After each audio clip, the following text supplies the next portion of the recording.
Oh. You mean dang dang? Wait, hold on. Let me Jesus Christ. I've been here. Oh, That's a lot. Here we go. No, it's not. I'm gonna tell you why. Because I've been. Hold on. I was fucking with the Google shit for a minute. Yeah, I don't know if you're getting the. I don't know if you're getting the updates on that. Yeah, I've been sitting here fucking with the Google shit. No, I didn't get no updates. The updates. He talking about outside business, inside. I don't even know why he mentioned sorry. that. You said I wasn't here, nigga. I've been here. Yeah, but you had to say all that. I'm just trying to let you know. Hold on, let me put my glasses on. I'm sorry, fam. I had to stop you. I had to stop your cousin from giving out his social security number or something live on the internet again. You know how he do. I'm not fat chicken. You know, salute the fat chicken. That's the operation. Operation Fat Chicken. So that was a conversation. Was that today? Was that today, Cal? We just may have been. It was today. It was today. It was earlier today. I was like, cuz I think like we might have to get Fat Chicken out for the festivities. Yo, shout out to Chicken if he watching, because he's a watcher. Peace to Fat Chicken. I want to meet Fat Chicken. Getting Chicken down the road is the problem. How far down the road is Fat Chicken? You gonna get Fat Chicken for Famvember? That's what I hope. Fat Chicken? Yeah, why not? He normally come out. He gonna bring the chicken? Fat Chicken be drinking? Fat Chicken, isn't it? He make chicken? That's his name. He know how to whip a bird. Yeah. He gonna bring the bird? You don't want Fat Chicken to bring the bird. You don't want Fat Chicken to whip Actually, a bird. Mimi may want Fat Chicken to bring the bird. She was talking about that. That's true. What'd she say? She says she wanted to lose weight. She wanted that 10 ball. What up, though? She gonna put it in the chicken? No, it's gonna be the chicken. That is the chicken. How you get it? That's how you get it. That's the bird. We be having conversations with Mimi, and Mimi just be like, "They don't be knowing." Yeah. She be like, you know, like when a nigga be rapping, but they be rapping just like a little behind. Right. You know when if you're driving and the window's down and you pass something and it makes a sound. Yeah. That's what we. And we just got to double back. We got like, he turns all over the place. Let's turn around. Let's go back the way we was going. My opener in this bitch. Yeah, actually, shouts out, salutes to February this year having one extra day. I don't know if this is an extra day, right? It's extra black. Mm-hmm. It's a 38-year-old woman turning 6 today. Right. Shout out to Ja Rule. Ja Rule's a leap year baby, isn't he? Yeah. Is that why he's beefing with 50 Cent? Again. He's like, last time on my birthday. That's funny. Yeah, we're all. Mimi, you drinking? Was you drinking earlier? I got my little Henny. I mean, I don't want to like. In a coffee. She drinking Henny, right? Well, I mean, you know what? It's been a week.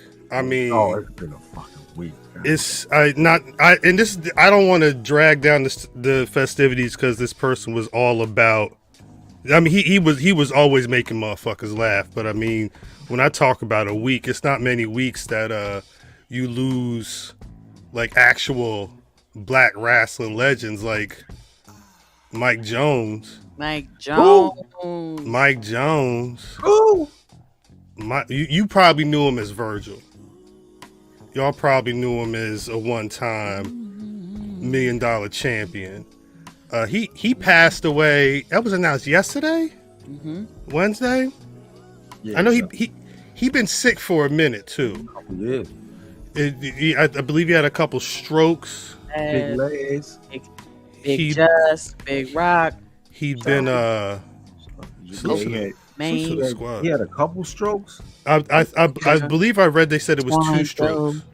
But he again, like you said, he'd been having health issues for a minute to the point where he had like GoFundMe's and all that going on. He had the Meat Sauce video game.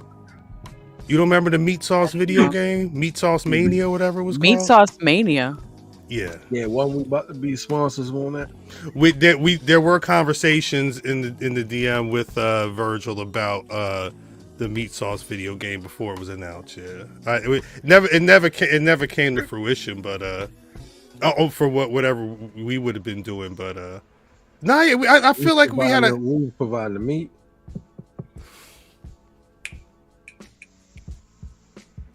He was a big Olive Garden guy, so I would hope that any meat sauce or meat and sauce would be. Well, we were providing both. No, the Olive Garden should be providing all that. I don't know how long you was in there.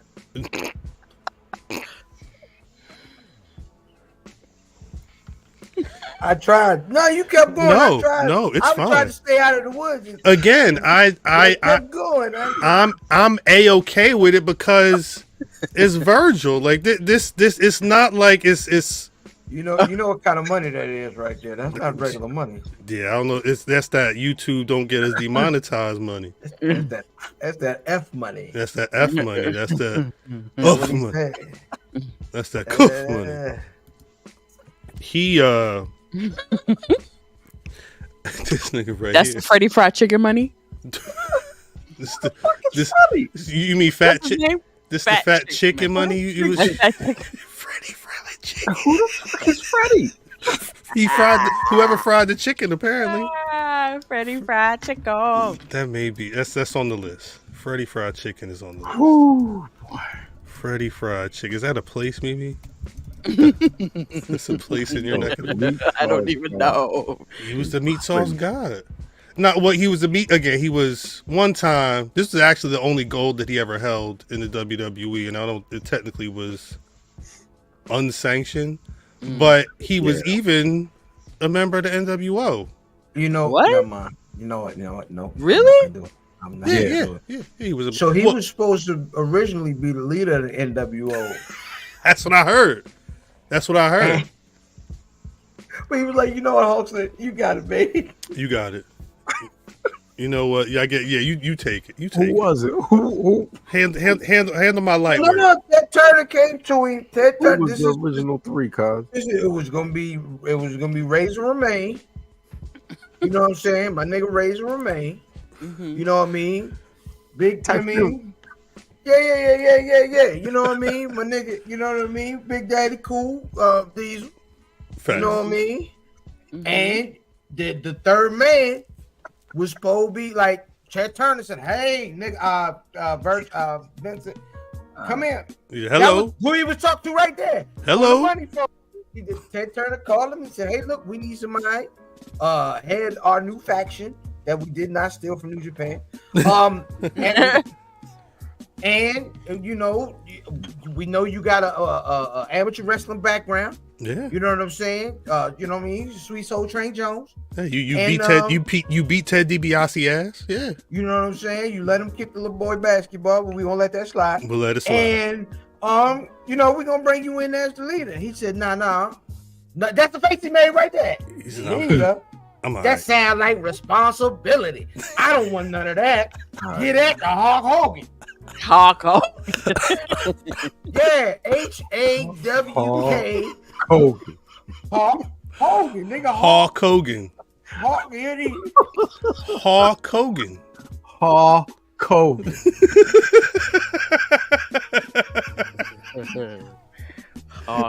That's the name of this shirt. Hulk to the Hulk. This the Hulk Hogan. The Hulk Hogan. I love it. Shouts to Virgil for real. 61. Rest in peace, son. That's too soon. It's just like the Hulk Hogan. That may be Hulk Hogan. Is that gonna be the name of the episode? No. It's on the list. Not in Black History Month. It's on the list. That'll be my first. That and Freddy Fried Chicken. Just like Ice Train, though. The first thing I thought of was Lil Cal. We would have been, you know, cheering. I was I wasn't even 10 when he was really starting to be on WWF TV. Right. And some weeks he may have been the only black person you saw on WWF TV. And it was always... He was cracking this nigga feet. It was the skin tight sleeveless, you know what I mean, with some pants, and he'd just be standing there, getting his hands ready. And then whatever Ted DiBiase said, hey boy, give me some money, and he'd just pull out like 2 G's. Here you go, boss. Come crack my feet, and he just cracking this nigga toes. Crack his feet. Crack his feet. That nigga wiped doo-doo off his boots too. Yeah, wiped off his boot. Mimi, so you mean to tell me you never saw the time where he? I know we don't do the doo-doo, but doo-doo, he did the doo-doo. We don't do the doo-doo. Well, no, that actually makes sense because he. Never mind. I was going. I caught myself. I was going to say something crazy. No, Mimi, you never saw the segment where Ted DiBiase was going to pay the little black boy $500 if he dribbled the basketball 15 times. Yes, I saw. I saw clips of that. I didn't see the whole thing happen. Who you think booted that bitch? Who you think brought the basketball and the money? Well, Ted DiBiase ain't no goddamn basketball. Yeah, I mean, so I got you. It was just that was his job. Here you go, little boy. Little kid. Sean. His name was. Remember, it was years ago. We was talking because Ted DiBiase said that he had reconnected with the little black boy. He had a college scholarship or something to play ball or something like that. But yeah, Virgil was right there. Oh wow. But like that was it. Or you may see that and then you would get a Bad News Brown match. But that was only black people and none of them was going to be...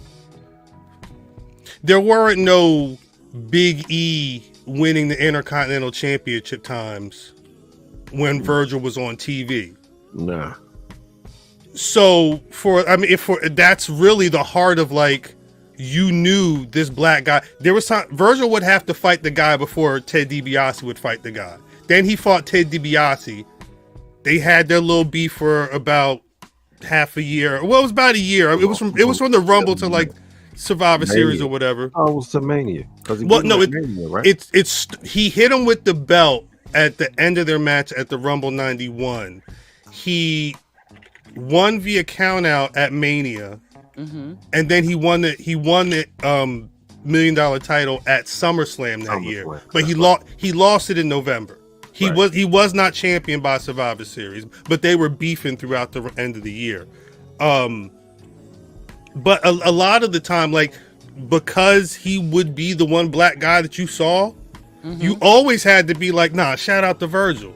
Even if you knew Virgil was going to get beat by the Mountie or get beat by whoever the hell was wrestling that week. As a jobber sometimes, not even as like a competitive match. Right. With the candy striped pants. Shout out. They went from, he used to have long pants that would be like white with like a little, like some weeks would be purple, some weeks would be red. Yeah. But then he had the biker shorts. Yeah, it was biker shorts, but they was red. They were red and white, like a candy cane. And it said Virgil. Biker shorts with the red trim. They were like out of the corner, the blue corner. It's like you have boxing shorts on, but he used to dance, wind up and shit. Well, and back when he was Soul Train Jones, like that was his thing, right? He was low key, back when he was wrestling in Memphis. He was low key had the whole Apollo Creed. Yeah, get up at one I remember point. That. I remember seeing that. But and that was, I guess that was what Vince and them saw before he got signed back in the late '80s. But I don't know, man. Crack the nigga feet. I ain't like that shit. I don't like that either. There's so much bad with him as a pro wrestler that I'm glad that we were able to see him in a different light, because I do feel like towards the end of his life, a lot of it's because he went viral and people were seeing him more. I feel like a lot of people, it went from being like a lot of people joking on him for like the Lonely Virgil wrestling superstar viral shit. they just thought he was funny, or they understood, you know, what type of person he was, and it stopped being we're laughing at you and we're all just laughing together. Right. You know what I'm saying? But anyway, again, I don't want to go too heavy on the wild stuff. But Black History Month to lose Virgil. Anyway, time to go. What was that? What better time to go? I had that thought too. That's what called him home. Exactly. Peace to Virgil. Speaking of Black History Month, I couldn't help when of the Ashe show that I got to watch on Saturday night. It was dope seeing Mimi and Fam, and DDM, and maybe some other I saw Corey. I saw J-Bo was there. A lot of the family was out there. Trady. But Trady was there. I keep forgetting that Trady just be showing up in pictures though. Yo, why?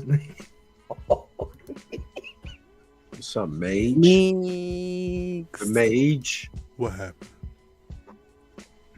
Peace to What's Meeks. up, me? Peace to Meeks. What's up, the Mage? Salute to Meeks. I haven't seen her in a while. I'm about to say it's good to see you. I see Meeks. Meeks popped up a bit ago.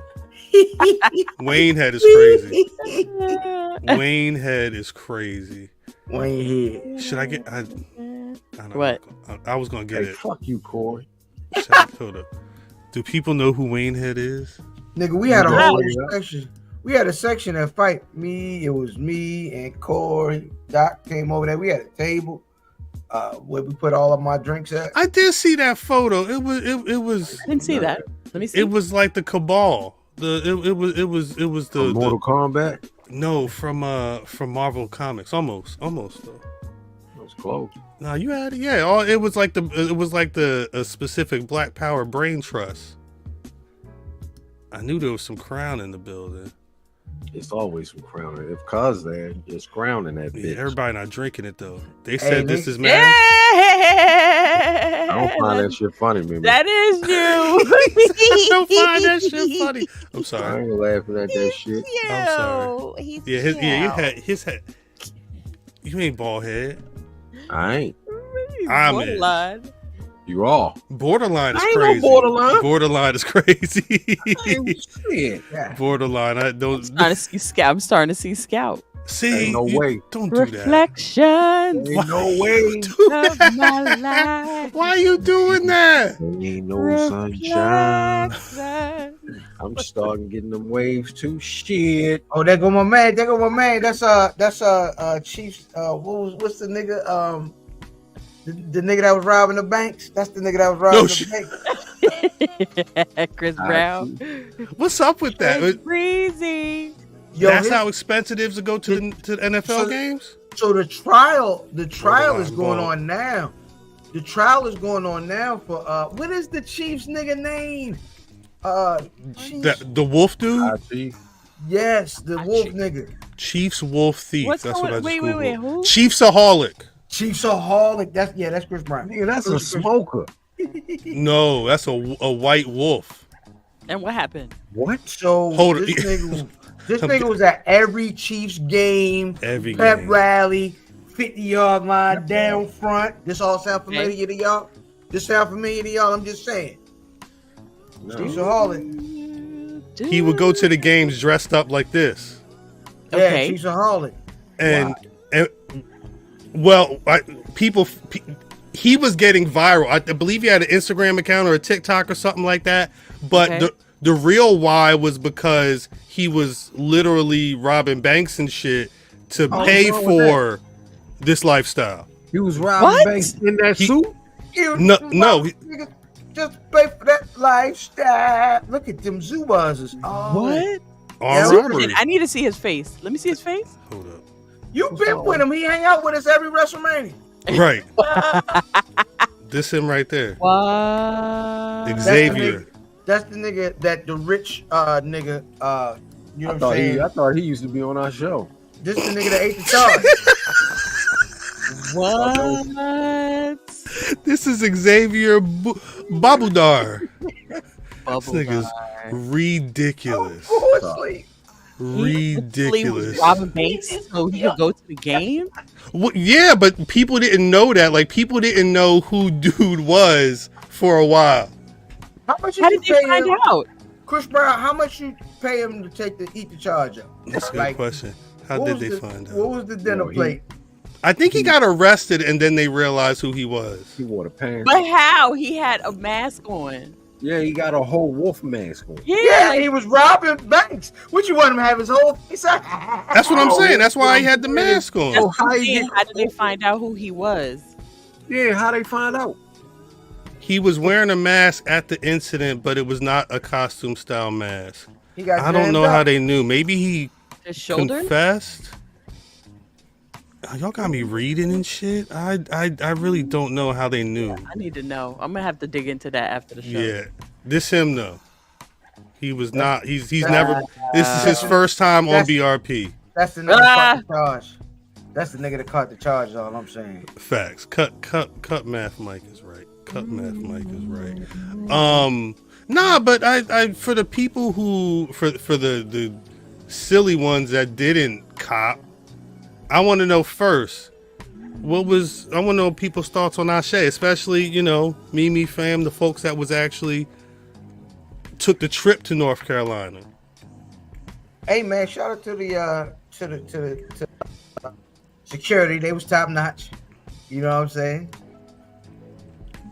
They had top notch security. Okay, so here's my top notch security of the world. The world. So as soon as we come in, because you know, fam ready to. Y'all know fam. Like this one say, y'all know fam. Yo, you had to boost the crown. And I always forget. I always forget that he got this. Okay. He boofed the crown. Could you look at his face?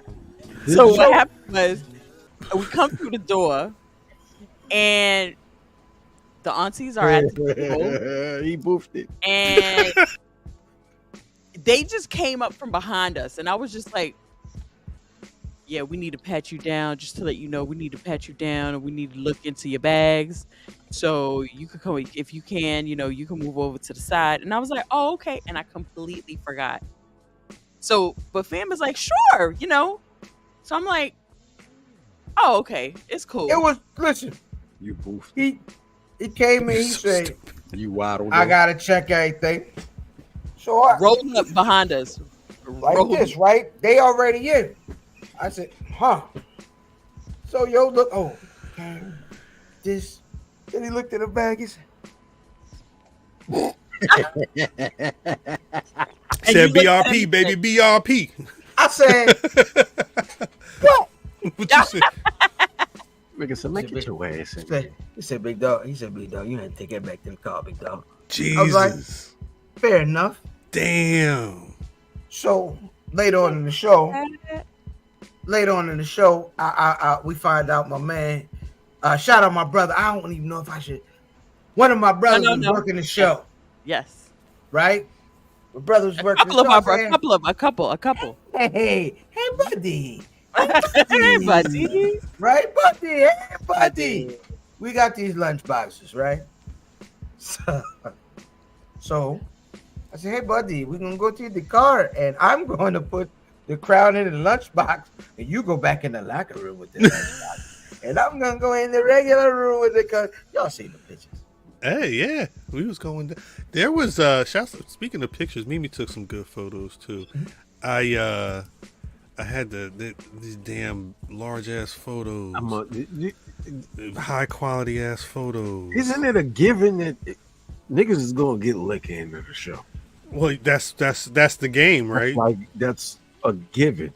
It is what it is. You go to the show and you see how much liquor you can get in. That's it. Just like you go to the cruise and you see how many different ways you can get liquor on the cruise. That's a fact.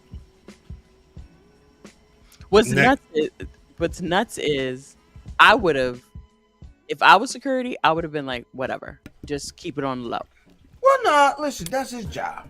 No, I know that's his job. I know, and I'm not saying that he shouldn't. have. He should shouldn't have. But I would have. I would have. I would have. Cuz got fondled for nothing. I definitely didn't get fondled. You ain't fondled? Hey, look, once I opened him, he could. I mean, that just means he got good taste. However, the nigga already has to look. Is crowded in here. What do you think I'm hiding? Like everything was in the bag. So right. Nah. But when I took the crown back to the car, he was definitely like, all right, God, come on. Yeah. On some bullshit. Yeah, he knew. I was like, yeah, I'm not gonna bring it back in, baby. This is safe as this shit. I'd have damn sure put that bitch right back on me. Did he look at the bag again? No. Yes. The first time. Hey, Rob. Second time? Not the second Hey, Rob. Did he ask how much you bench? It's funny. Hey, Rob. I'll fight you in this bitch, Rob. Yeah, fight that nigga. Fight him 2 times. Fight him. Wait. Go back. I said getting liquor on the cruise. Don't do that. Hey, Black, you got licked on. Don't do that, eyeball. Don't do that. Don't misconstrue.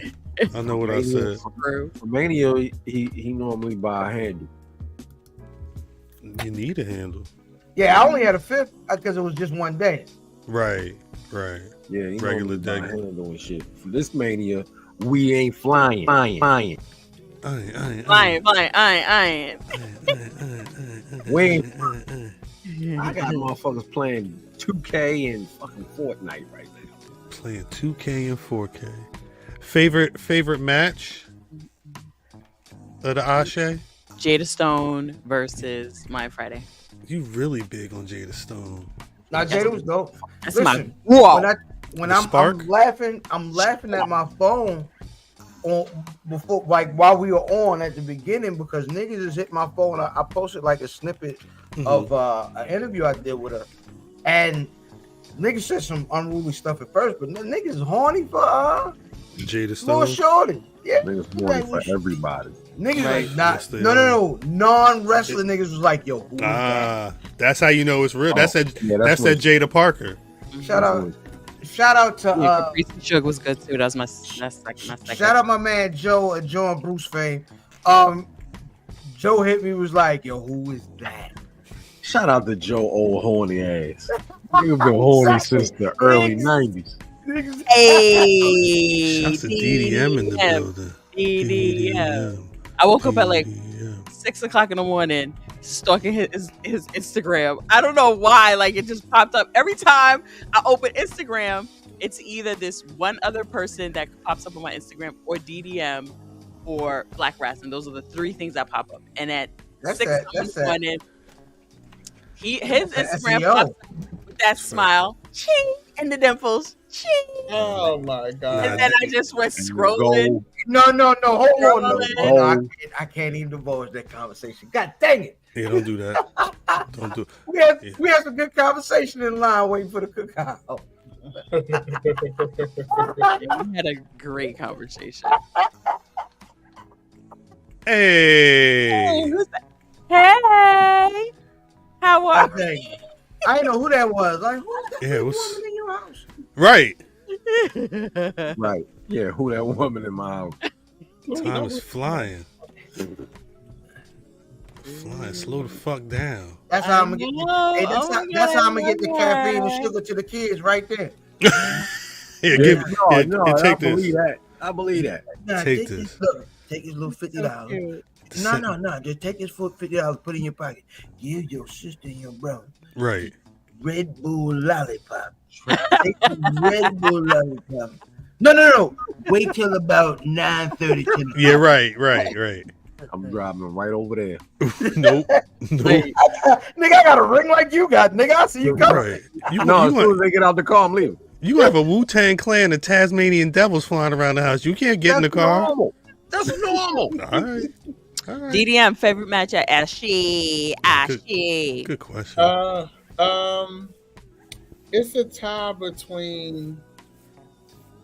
It's not even. I don't want to bury anybody, but it was so good. The whole show was so good. The whole show was great, but Mm-hmm.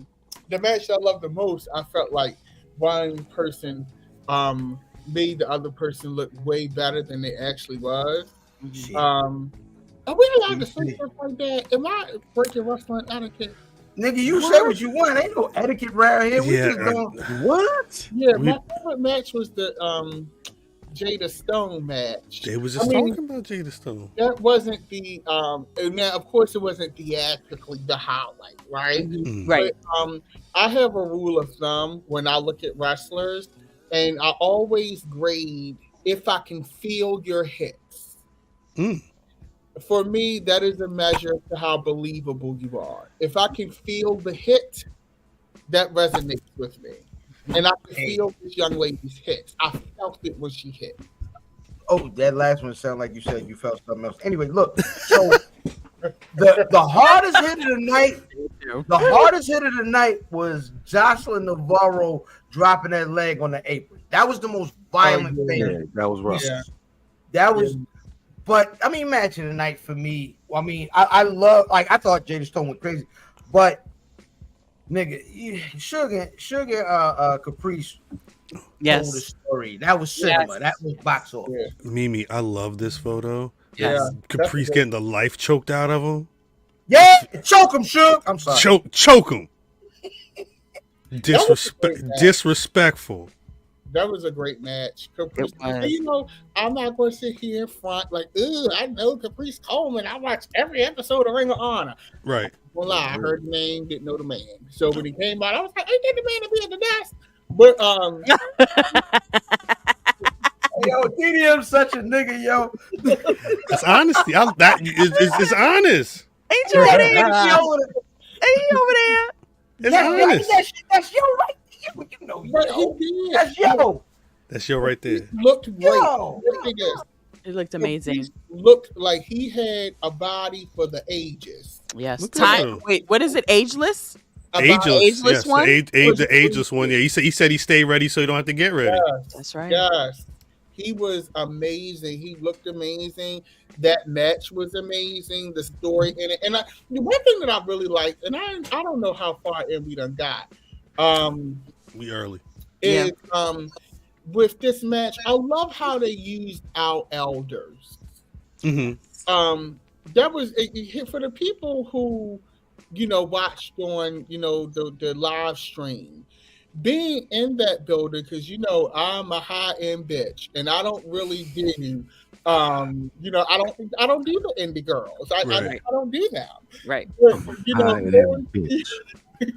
she uses wait. He be saying something else. He's a grand bitch. It's giving. I need a spark. A grand dame. You know my grandmama too. You know. Jesus Christ.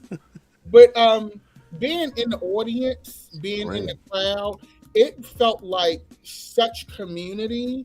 The energy, the DJ, it was a community event, and it was something, you know, being a person who does not go to indie wrestling events like that. This made me, if this was my first time going, it would be like, oh, I want to see more of these. Now, when I go to see dumpster fires, I won't immediately run away, because, you know, I've had a good experience. You understand what good independent wrestling could be, yeah. Who got the perfectly timed non-silenced phone? That's a good question. This one over here. What's that? Oh my god, that was my, because I got my iPhones is my little notification. Let me turn off my notification because I'm on my that ain't me. Yes. I didn't know y'all was gonna hear that. How do I do that? Work is done. Let me turn the work. Get them shits up. Get them likes up. If you like what we talking about right now, hit the like on that video. And if you ain't subscribed, please do. Hit the bell if you want to. Hit the bell, you grand bitch. You grand bitches. It was dope. DDM mentioned the way that elders were used on the show, and it was dope to see multiple instances of of he was dancing. He did the whole tag team match. I felt bad because they were trying to get him the mic, but he was ready. Like that mic was pulling the Darius Lockhart from the first Ashe show on Teddy Long at the wrong time, but he still did it. He said, "I'm a professional." Hey, listen, I might have executive produced the remix. You know what I'm saying? I mean, my man. No, Mega Ran was like he with it. Wrestling Flow was like he was with it. You know what I'm saying? Yeah, like the Hold On Play a remix. That's what I'm trying to talk. I'm ready to put it together. BRP Records. Hey, BRP Records, baby. That's Shug. You Shug fam. Shug fam is funny. That's the name of the episode. Look at he dressed like it today. Black shirt. Actually, Shug fam is the name of the episode. God damn. It's actually navy blue, so now he'd never wear this. But that's facts. He never wear that. Excellent. You know, far as the orders, how like on the song is, like, you know what I mean, blood, and like everybody over there, you know what I mean, could just, wreck it. But for real, you know what I mean, you got that wrestling flow type of flow over there, and then you put that with, you know what I mean, you put that with the Mega Ran.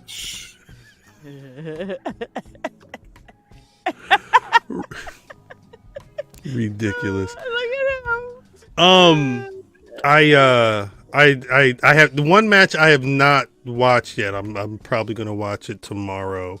And if you've not seen any of the show, AsheWrestling.com, go buy the stream. You good to go. And it's remastered. They remastered it when it dropped, and it looks so nice. Shouts out to Mr. Dean.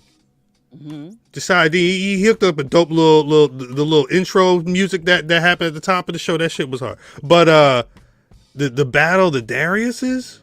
The battle of the Dariuses. The Dariusai. Shouts out J-Bo. If you know, you see J-Bo in that photo there. J-Bo. Shout out to J-Bo. Shout out to cousin. This nigga DM'd. What happened? Nothing I can talk about. I know exactly what you laughing at. That's funny. That's funny. Because I know too. That's funny. This is funny. we had a time. You had a good time at the Ashe in Charlotte. That's what's up. I know what I'm going to ask you, fam. Is Y'all coming to the proceedings WrestleMania weekend? TBD. Because I love her. Yes. Yeah, I love her too. She's cool with me. That's my main, you know me. That's my main Davey right there. Tell her to make a decision. We need yes.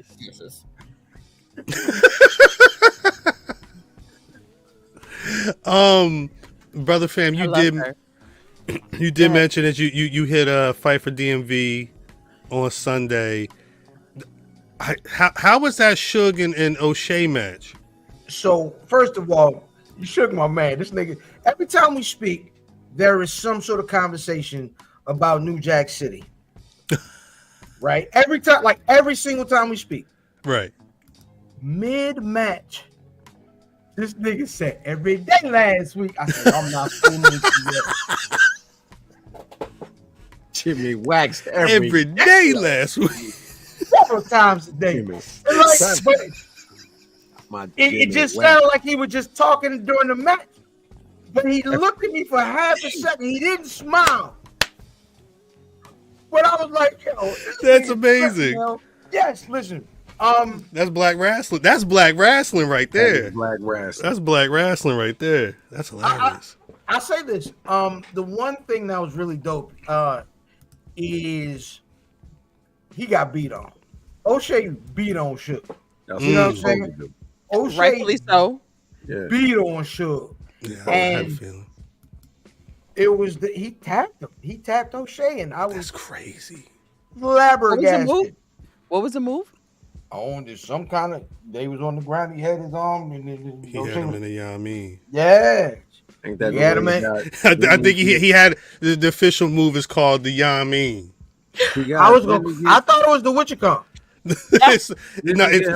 Trish with the Witchicon. Did he tap Trish? I thought he pinned Trish. I don't remember. I can't remember. Oh, you went, Matt? To what?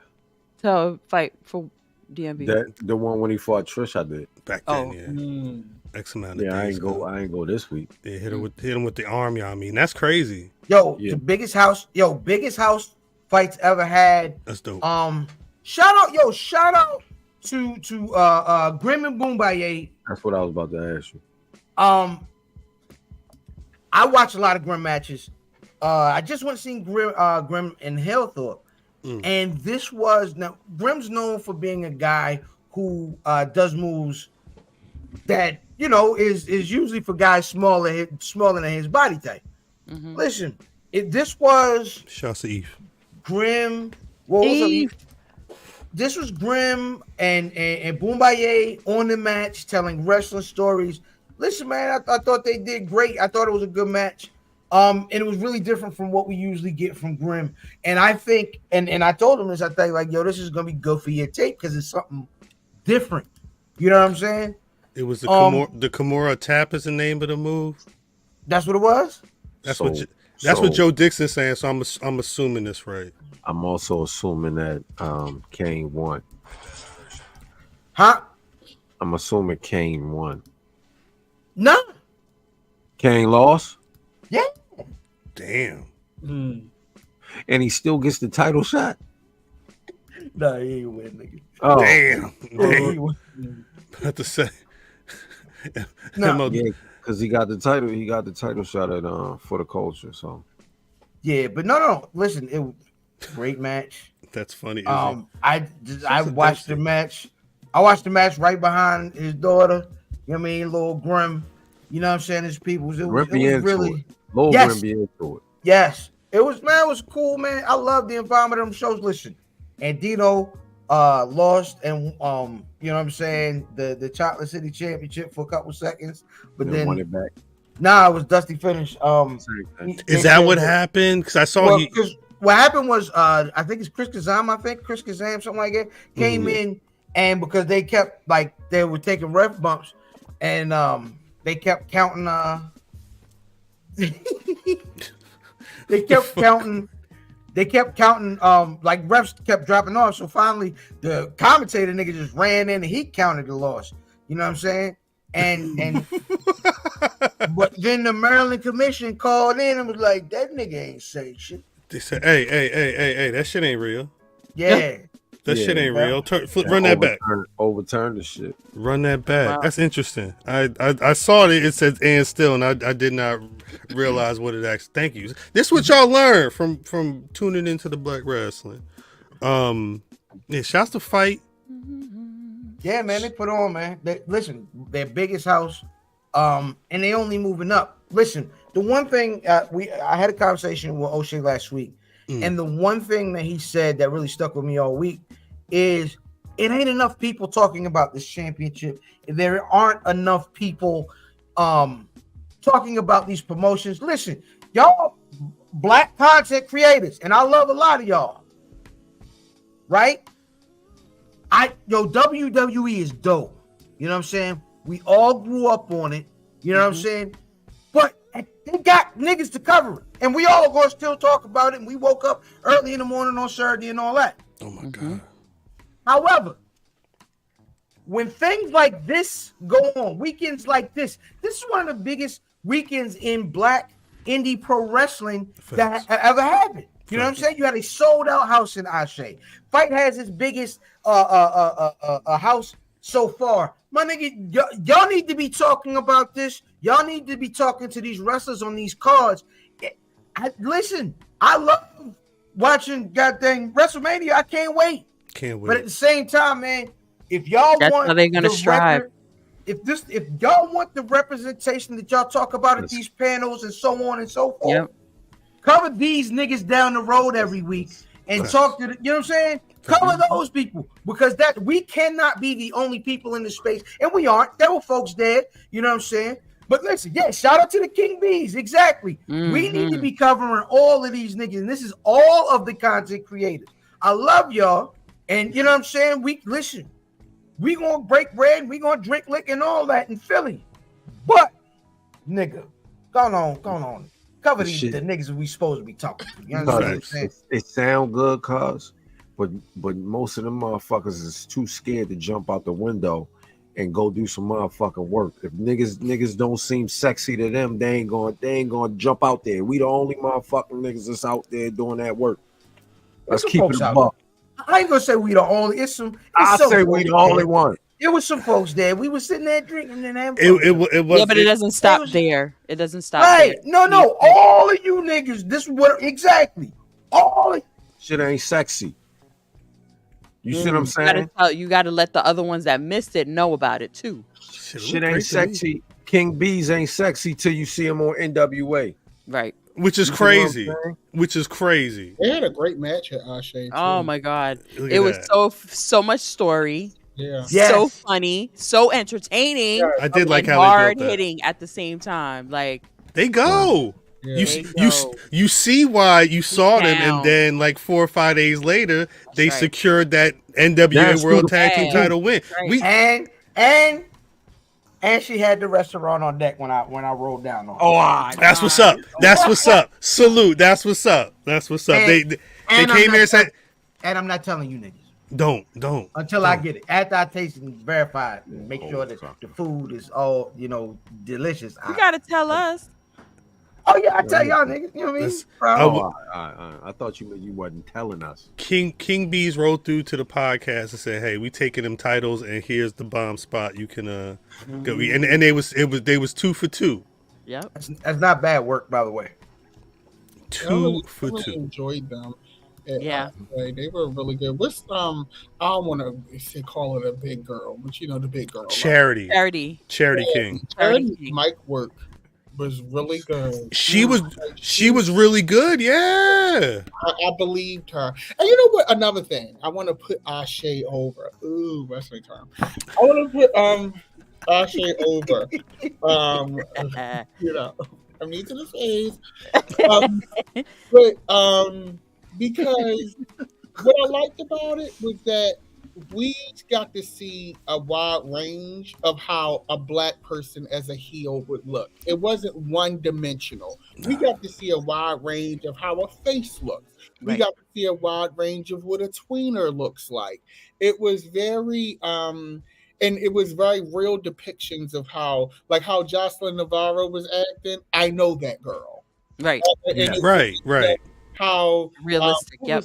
The French girl, the girl that was speaking the French with the fake Chanel bag, who was Rache Chanel. Chanel, yeah. She is a key. That was her debut, and that was her debut. Yeah, she brand new. Oh wow, she's brand new. She's let's be clear. She's brand new there. Ashe, yeah. Oh, okay, yeah, because the mic work. The mic work for Charity was really good, and now it deserves to be on the biggest of platforms. Yeah. And I liked seeing that type of woman. You know what who Charity reminds me of, and I hate to compare because once you compare, people start saying, "Oh, she's the next person." But when I was looking at her, it's something about her put me in the mind of Awesome Kong, and I don't know why. Yes, a little bit. You think so? Yes. She's smaller. Yeah, smaller, but it was something about the energy. Similar. It's a similarity in the face, though. It's also the way she carry herself in the ring. Like she could probably go in there and go toe to toe with facts with like a Willow Nightingale or something. But she could also move around. Like she's just a bruiser. I don't know. I when you go again, if y'all didn't do it last week, I'm telling you, go to Danny B's YouTube page. Yes. There's so many King B's matches that they just able to upload, and all of it's dope. Yep. It's dope tag team wrestling. I felt like Jada gave Sasha Banks vibes. Very much Sasha Banks vibes. Just the way she moves and her attitude, the way she walks, like everything. She's her own person, but that's her idol. That's how you can see it. She had just trained with her. She had just trained with her. She told me. You can smell that New Japan Academy. Yes. Oh my God. She is. You know what? Oh, if New Japan she was amazing. Full of black women and trained them in strong style, No, it's certain DDM is certain things that motherfuckers have to gatekeep, because if you let too many niggas in there, you ain't gonna get it back. They'll take that shit right over. Oh, this is ours now. It's over. Right. You gotta take red shoes that's gonna be in the ring. Right. That's why you only seen Shelton Benjamin. Right. Facts. And MVP. That's it. Seeing her in the ring with that style of wrestling was very visceral. Yes. And it was something something very, very unique and different about it, that I was like, oh, I see a stable of black female assassins just coming through in some strong style, just taking heads off. And we got to remember too. One sec. What? For y'all outside of the 410, that is taking heads off. Yes. Oh, my Keep bad. going. No. It's something we do. When Like- DDM says heads, Okay. it means heads. Gotcha. My bad. Gotcha. No, that's what we do, please. No. And we one thing interpret. that was interesting watching it was, we got to remember, a lot of these kids now, they were 12 when the horsewomen appeared. They were 10 when Bailey had that side pony. So what we're seeing now, seeing Now the she just got the back. children. Right. Now we're seeing the children who were products of that era now into the arena, which is going to be interesting, because when Charlotte has to look at Tiffany Stratton and Sasha has to look at a Jada Stone, and well, Becky ain't gonna look at nobody. But when I said it, but And did. when they have to look at these types of people, Jada Parker, another one, I feel her hit. Ooh. Like her style. When Jada fights, I feel like, girl, she gonna whip your ass, girl. Like, Yes. Stupid. oh, like, I'm Come here on, for Jada come on. Parker. She got some work to do, but I'm here for her. She took it to the Jada Parker's for the streets. Yeah. Yeah. Whoa. No, the streets. You completely misused that term. You completely. Actually, yeah. I liked it. Yeah, because you liked it. I think we gotta shut this down. We gotta shut this down. Who's those two boys that she be with? The OTM people? All the time, Eddie. All the Out the time. mud. I be on her neck. Yeah, I like them too. Well, that one guy with the braids, he's a star. He just got the look. He just, once they get him together, he got Oba Femi? not over. Well, Hey, Hey, you can't grit your teeth. Come on, y'all niggas. Nah, hey, get them out of here. hey, yeah. Let's start the show. Both of these. Greetings, wrestling fans, and welcome to another action-packed part of All-Star Wrestling.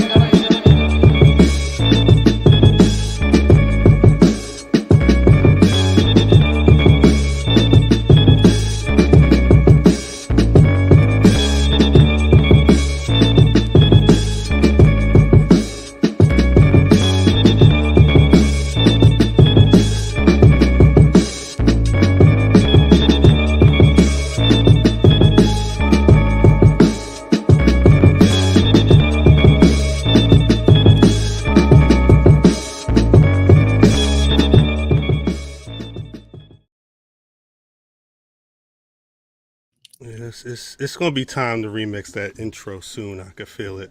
Welcome back to the Black Rasslin Podcast. I almost said the podcast club. Shouts out. You know how long how often I be doing that recording. If you've been rocking with us for 53 plus minutes, not only did you get a lot of education in modern Black wrestling history, but you know that God is still working on us. It's your boy Cal. I am your. Don't lie. Don't lie. Don't lie. Don't lie. To lie, Craig. There's a current dispute. There's a current dispute with the disputed title that's on my shoulder. This may be the last time you could call me. But we'll deal with that in a second. Get yourself off the big screen. I didn't put me. Nah, she got the tambourine. See, I didn't do it. Damn. See, I didn't do it. Hey. Say what's good to the people. I hear body patrol, body show. We here. Mustafa Ali. We at the Ashera. She put a whole spell on niggas. She hit the voodoo. Yeah. She, This nigga put a whole goddamn voodoo spell on the whole. She bought 17 chicken bones and spread them out. you what? You Come, what? brother from. Come, brother Becky from. Come, Lynch. brother from. Come, Becky brother. Lynch. Come, brother. Chicken Fam. cutlets. Come, brother. Fam. Ew. Oh my gosh. Hey, man, L fam, 7-9 on your social media choice. Sit your $5 pod down before I make change. Damn, I like that. I like that. That may be the title of the episode. I'm sorry. You up. You up. Oh, I'll say something now.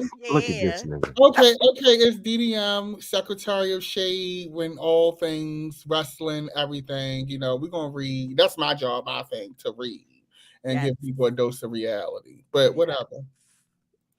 Hey, yo, that but whatever energy is.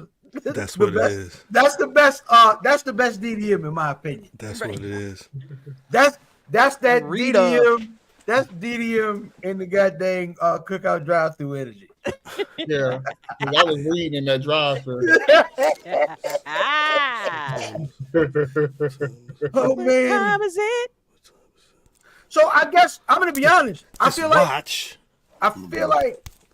we got one more nigga to introduce. What's up with this watch? What time is it? Time is it? It's dang time. Due to knowledge, due to few dollars, I'm due to demolish cruise Maryland through Hollis to a hood near you. What the fuck? Damon. What happened? Damon. I like that. No, I'm not mad at that at all. Who? Damon. I'm not mad at that at all. All right. So I guess before we get into some, I don't know how much we're going to be talking Elimination Chamber Perth. There's definitely going to be some fallout, but before we get into that, He hate you. Look at all the love. Let me tell you, at Ashe, ZDM was a superstar. Yeah? This nigga. Look, What? They love him. They love him. everybody love DDM. no, every week in the Love. comments, every week in the comments, Love. in Okay. the comments right now. Look, this cheesing motherfucker. He know. Oh, maybe I talked to Philly too. You did. Yeah. That's hey. Yeah, I don't know if we can talk about that right now. I don't know if we can have that conversation. No, what we do need to get to this coin toss though. I mean, again, yes, because good gracious. let me. Oh, they gonna be tight. So last week we gave our predictions. Somehow it was DDM and myself had a tie. Somehow. Well, I'm saying somehow because again, I don't understand how you pick Randy Orton. No shade. No. I don't shade. understand how you wait, pick the wait, New wait, Catch wait, Republic. Yeah. Wait. Hold on. I don't like this. You Don't take no shot at me. is the you. Did I say a name? Yeah. No, but I mean, goddamn. But man, I do feel like you lost on purpose. It was no way you couldn't telegraph the show. Like, come on. Like, See that DDM just gave him a storyline. Now I did that shit on purpose. No, come on, Cal. I picked New Catch Republic on purpose. I'm just trying to pop a rating. Here's the thing. When we're doing this and the results Thank are you, kind of Mike. as laid out as they are, He's trying to make it spicy. You try to flip. Hopefully, one of these matches that ain't gonna really affect anything, like a tag team match. You pick the other folks because You think it's going to try be to so? win. You hope. You want to get do one. the opposite of what everybody else doing. I feel that. Cal. No. Because Yeah. my retort to that is I feel that on a per PLE basis. I wouldn't do that on the Elimination Chamber basis because the Elimination Chamber is the pay-per-view before WrestleMania. It's always been the course corrector. If there was something that looked kind of fugazi between Rumble and WrestleMania, they was gonna fix it at the Chamber. So I hear you, but that would be like a Money in the Bank maybe, or a Extreme Rules or something like that. I would, because though I don't want to say they're throwaways, but they're not the main storyline ones compared to some of the other ones. And typically, Kyle, like in the Vince era, that's absolutely correct. But they did the course correction at the press conference, so it was nothing to course correct. And yet you and I were the only ones that picked off 4, and we picked all the ones that were going into the WrestleMania matches in Philly. I mean, they did it on purpose. I hear what you're saying, but we're here. But let's not one of these gentlemen off their high horse, right? Yeah, we got to flip a coin. These niggas are sitting on the high horse. We're gonna go with the. All right, hold on. Can y'all see this? I don't even really care if y'all can see this. Right there. Can y'all see that now? There you go. What is that? Okay. We can see it now. Okay. So we're gonna let the current champ call it, which because it makes sense. All right. Hope this nigga lose. During Black History Month, my brother. I'm going with after he threw you shade. Tails. I was just being honest. Tails fails. Tails never fails. I can't even see that shit. Damn, I lost.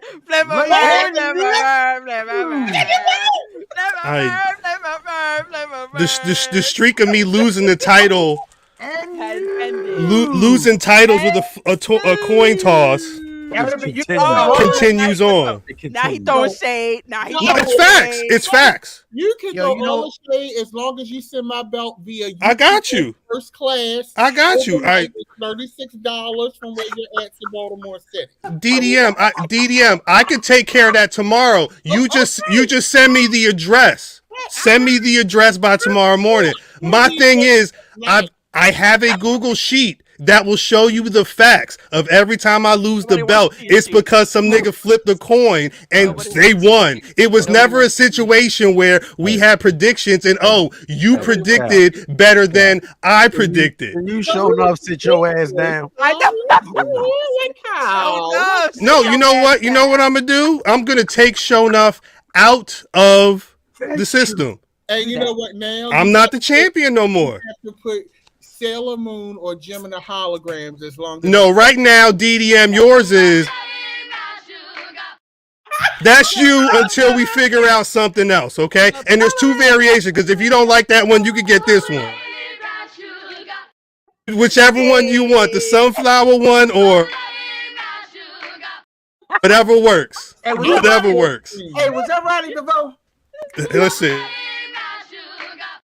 That was Roddy DeVoe, right? That was my favorite episode. I'm seeing it every time I come on there. That's Rock. That's a silly comment for looking at the motherfucking podcast. I'm talking on the podcast. I win, I lose. I'ma still talk. I ain't mad. Okay. That's the funny part. I'm not mad. Now, what size waist is that belt? You said what? What size waist is that belt? Oh, I only wear it on my shoulder, but I mean, it's size, brother. It's a shoulder size. It definitely it feel like a belt. So when you have it on your shoulder, it's gonna feel like you got a belt on your shoulder. Photos. You know how yes, when you're a champion. I need my picture on. Don't be naked with that belt. Yes. Don't be naked with that belt. Do it. Do it. Don't be do it. Please do. Matter of I hope during the future DDM live shows, if you still have the title. Okay. You hear that? Yeah. That's every time. Don't be naked with that belt. Next prediction is that WrestleMania. WrestleMania? Well, yeah, and that's a 2-day motherfucker. So I mean, we got bacon for you. I got a cake bacon for you. That's what's up. That's what's up. We'll see. It's only so much time.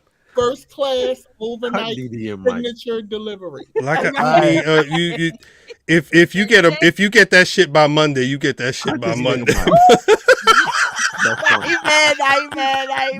I'm not mad. It really depends on what the priority's looking like. The priority's looking all right. You gonna get it on Monday. It's fine. He gonna walk that bitch in Maryland. Hey, as long as he got the belt by next week, that's fine, right? Yeah, because I'm gonna do a photo shoot with that motherfucker. I'm gonna do that. Put it on the Instagrams. Hey, yo. Yeah. I'm fine with it. I'm fine with it. Yo, not DDM with the blue steel. Give him the blue steel. Championship. This is my first championship. Yeah. This is my This is momentous. Like this is a big deal for me. I want to shout out to everybody that helped train me for this moment. All right, nigga. William, Get this nigga out of here. Charlemagne, you know, everybody in Shout out to Ray. Irv.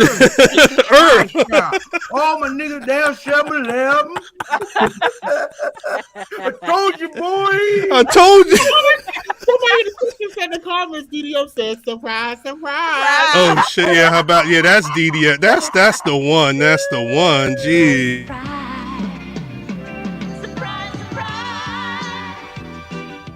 Yeah. If I would have dropped that right after the coin flip, it would have been perfect. Yeah. Damn it. Yeah, fam, sitting there thinking about it now. Jesus Christ! That's all right though. You love you, God. We love you, God. The chest plate. I'm sorry.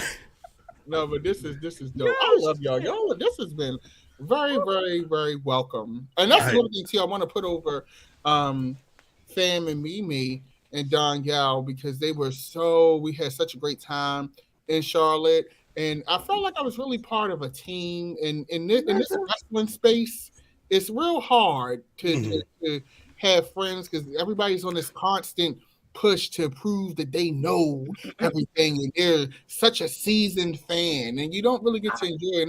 It was just so nice to enjoy. I'm very seasoned, and I know nothing. And I love his wife. Like DDM, we just want to drink. She's amazing. She's and amazing. She snuck my shorties through the airport. My hey, yo.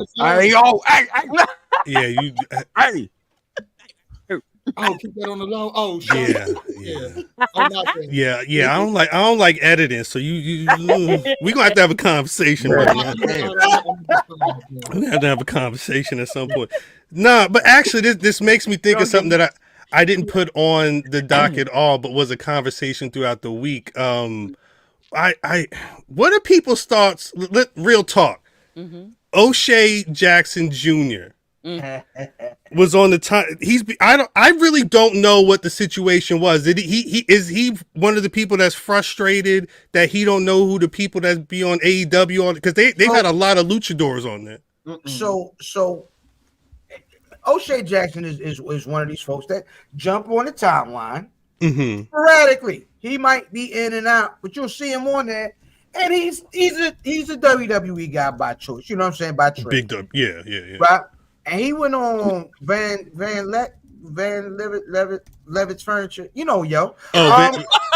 Chris Van Vliet.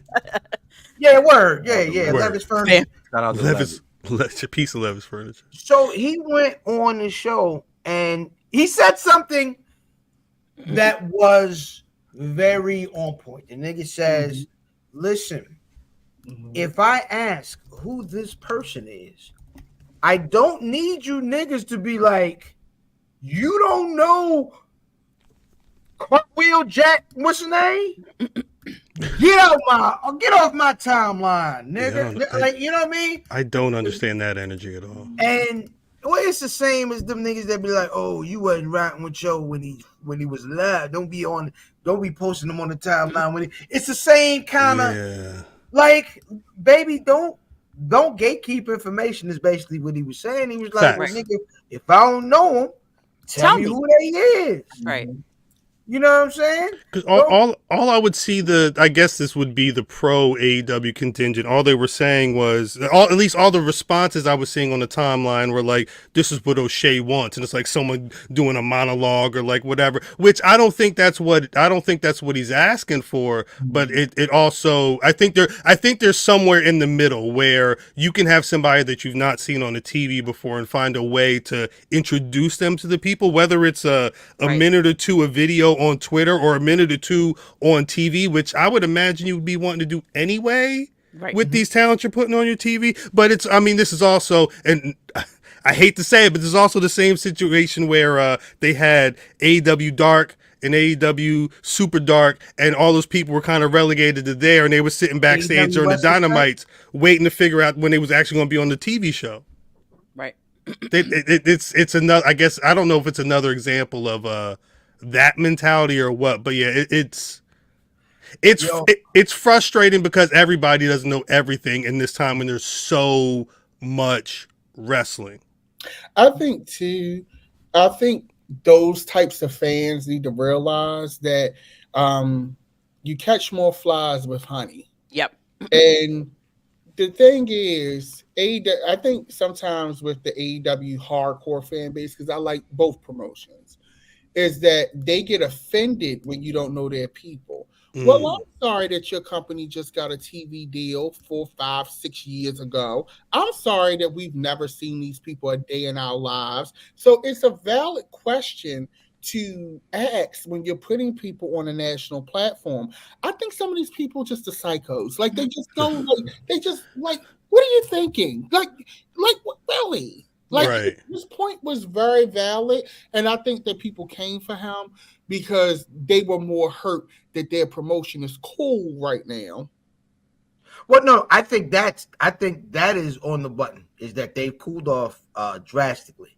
Mm-hmm. And the thing is O'Shea has always been a nigga on the timeline. He's not, let's keep it a buck. He's not the nice guy on the timeline.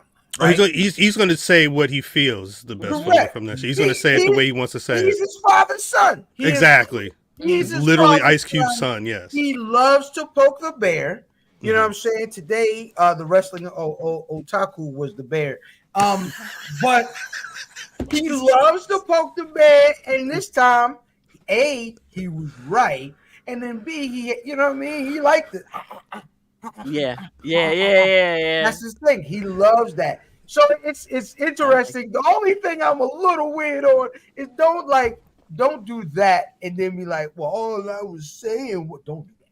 You got to know what you're doing. You got to understand. Right? No. He knows exactly what he's doing, right? You know what I'm saying? And listen, it's one of those things where he made a great point and he made them niggas mad. And the truth is the AEW hardcores a lot of times don't want the new niggas. I don't trust you new niggas over there. They Uncle Ruckus, right? They don't want you niggas to come around here with your new energy, messing up this fandom. It's a lot of people liking it to my beloved backpack hip hop. We don't want you. We don't want you new niggas to be in here checking out. Leave MF Doom alone. Wait, I'm sorry. Would this make AEW? AEW is the Roots, and WWE is Bad Boy. Yes. Damn. You think so? Yeah. Well, at that, I mean, you figure in '96, that's what it was. The What They Do video that the Roots did, that was all. I mean, that was is Rawkus. That was the Biggie. It's Rawkus and Bad Boy. That's what it is. Because that whole video, they were really doing the Biggie shit in that whole video. Yeah. Interesting. I think that's a great analogy. I think that's actually interesting on point. But you know what, AEW, when they were really cooking in like 22, 21, they had an opportunity to at least be what's the tier under Bad Boy? Not Rockefeller, because then you're saying you Jay-Z, and they definitely not that. Good question. What's who? They could have been No Limit to Bad Boys, because at that time the limit was like that makes sense. There could have been a No Limit, but then what was Murder Inc? They could have been Murder Inc. Murder Inc. That's what I was thinking. Murder Inc. Yeah. Terror Squad too. Terror Squad too. Hold on. Who in AEW is Ja Rule? MJF. Yeah. MJF is Ja Rule. You are correct. Yeah. You are correct. MJF that makes Tony Khan Irv Gotti. Yes. Wow. Irv Tony. Yes. Irv Tony. That's the name of the episode. Talk about a hip hop wrestling equivalent right there. That's a good one. We also started all that. Y'all, anybody else out here? Oh, it is Ja Rule's birthday. That's actually hilarious. It is his birthday. He's Happy birthday, Ja Rule. He is like 9 years older. I don't know what the math is, but he's a shout out to Ja on his birthday. I'm sorry. That is hilarious. Are you guys going to be watching the AEW Revolution pay-per-view this weekend? Absolutely not. I I think I am. I want to see. Listen, man, I watched Sting since he was dressed like Don Cornage wrestling Ric Flair. You know what I'm saying? So I want to watch the end. It's gonna be. I want to make sure. Listen, I need to make sure that the vampire's dead. You know? Yeah. Look at him. He ready. I'll be rearranging my closet. Damn! During Sting's last match, you're not going to see him lose the tag titles to the AEW EVPs. I'm not interested. See, this is the thing. If this is Sting's last match, I know maybe he has restrictions because of his age and body. I do like that he's doing it with Darby because of the relationship that they have and the mentorship that's there. But Britt Baker is Ashanti, no shade. That's funny. That is funny. Who's Nelly? They said, who's Cadillac Ty? Most of the Shouts out to Luch. No shade. Most of the roster. AEW Dark is Cadillac And Ty. Black Child. Damn. Cadillac Child and Black Child. I ain't never heard a nigga say it like them in the hood. Yeah, I mean, I'm again being a old pro wrestling fan of a certain age. I feel like I have to tune into Sting's last match. I wish it was a while ago and not a tag match with him being a tag champion versus the former tag team champions who also. I don't know. It feels. It felt like a WWE storyline where I knew exactly where it was going the whole time, and I feel like I know what's going to happen here, including however many times Sting jumps off of stuff and is looking all broken and crumpled on the floor. But the little stingers out there, they're gonna be hyped for this. They not? They are. I just wish this match happened when the promotion was hotter. That's my biggest issue. Year one? I'm just kidding. That was shade. That sounded like shade. That was major shade. That was shade. I think it's certain. I apologize. You don't. That the promotion. I don't want to shit on AEW. Please don't. Right, I don't. But it's certain things as a casual fan. That I feel like it's certain people that should have been pushed and they just like turned the button off on them for some reason. That just kind of didn't make sense. And with Sting, I wish Sting had a bigger build up to the final match. I wish it was something more epic than this. I think, and you know what? I'm bullshit. Now I am going to go probably give them $50 that I'm going to be mad about on Monday. But we'll talk about before. Yeah, we'll have a conversation before you pull out the credit card, DDM. Just chill out. Again, we. You'll be all right by Sunday. You'll be all right. okay.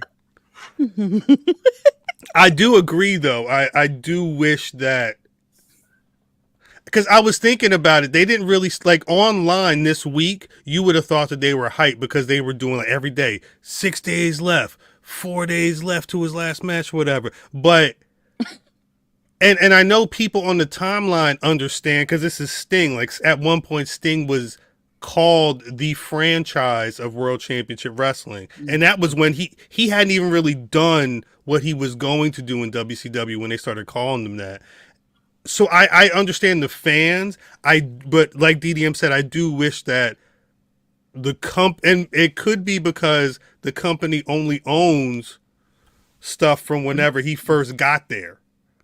The treasure trove of NWA and WCW is sitting up on Peacock right now. So they still had Impact. Right. They had a partnership with Impact, and we didn't see any of that footage. And a lot of the fans now love that Joker Sting character from the Impact era. Yeah, you're right. But in that once you see Jordan Grace in the Royal Rumble, in that AEW relationship kind of dead? It's a good question. I don't. Dead for niggas ain't. I don't think so. I feel like excuse me. TNA has remained neutral, right? Which I think is good for the business because you're creating a narrative that you can feed both promotions with talent. I think it may be realistically it's probably an Anthem and Endeavor situation because Anthem feels like they're trying to make a play to really turn TNA into something. Yeah. And if they're trying to play with Endeavor, they may not play nice with Tony Khan and them. So I can see where that would make sense, but it's tough because Sting's only, like, the end result is Sting is only really going to get so much. He'll get a send off, and it's going to be a send off that fans of Crow era Sting and Joker Sting are going to appreciate, because he's going to rappel from the rafters like he did on his last Dynamite. He's going to jump off of something through a table, but then that's really going to be it. He's going to say goodbye, and then, because I think they're, as of right now, I don't know if, again, they said that this past Wednesday was his last Dynamite. Yeah. I don't know if you're going to see Sting after Sunday. Yeah, I don't think I think he's done. You know what I mean? It sounds like he's done. Hey, listen, Stevie Borden, man, you had a cool career, brother. You are WCW Undertaker. Mm-hmm. Yes, yeah. You know what I'm saying? No, yeah. He's one of the biggest what ifs. I think as a WCW star, you really didn't get a good opportunity to see what he could do in WWE. Mm. Oh, WWE, no. The good thing about he hurt himself. Mm-hmm. I'm saying before that, when Invasion era would have been a perfect time to bring in this Sting. Oh yes, they that Yeah, he was adamant. He was adamant about not shining at that time. But he said the same thing. I don't know if y'all ever saw Stevie Ray talk about why he didn't come in. Is because he knew what was going to happen, and he was right. Everybody, other than the niggas that came over beforehand, everybody that came from WCW as Ted Turner guys and just they took over their contracts, all them niggas looked up at the goddamn lights. You know what I'm saying? Yeah. I mean, you gotta with Booker T. Well, it took a bit though. Like he was already kind of ingrained in the WWE. I'm not saying he wasn't a WCW guy, but he was a WWE guy at that point. Yeah, he ended up becoming a WWE guy, but he was truly a WCW guy. And his brother was like, nah, all you niggas that came over here from at the end, y'all gonna get dogged out. And for the most part, that's what happened. Yeah. All them niggas got dogged out, and Vince was like, you should have came over earlier to a lot of them niggas. Damn. And it was what it was, but I think that's I mean, T Will with a bar down there. Sort of. If you're an audio listener, go watch on the YouTube. Terrence Williams barring something crazy happening on Sunday. Like what? What you think? Well, all right. So Sunday at could possibly happen at Revolution. I don't have the graphic because I don't have the graphic, but in the AEW World Heavyweight Title match, Samoa Joe, Hangman Adam Page, and Swerve Strickland will be facing off in a triple threat for the world title. The AEW there's a strong contingent in the fan base that wants one particular person to win that match. It could happen. If there's one time that it's going to happen, it could be Sunday. I'm not saying it's a guarantee because I'll tell you who ain't winning that match. The white guy. Hangman Adam Page. Yeah, the white guy's not winning that match. Yeah. I don't know. Tony has no choice. They have no choice. This is a very pivotal and this is a make or break moment for AEW as far as goodwill with its Black Wrestling fan base. Swerve is undeniably over. He is undeniably proven he can go in the ring with the top guys. If they don't do it now, this could be a course-altering moment for this company. They have to put that belt on this man Sunday. I would say that would be the case if everybody wasn't already as hot or cold as they're going to be on this company. And for the most part, people are as hot or cold on AEW as they're going to be. And I don't think the result of that match is going to change much. Because the folks that are over there, the black fans of AEW will say, wait and see. You know what I'm saying? And the white and the black detractors of that company are going to be like, see, I told you.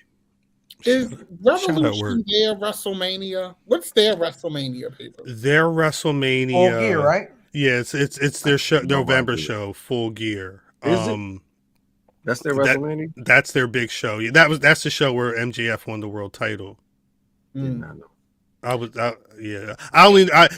was also the same show where the Elite returned. Remember, they started the Best of 7 series. I only remember because it was in Jersey. I was there. I always thought it was Revolution. Revolution's an important show. Revolution may be shit. I don't know if I want to say number 2, but because the thing is, they also have All In, which is turning into a big show. Like All In this year is probably going to be a big show. I think those may be the big 3 right now.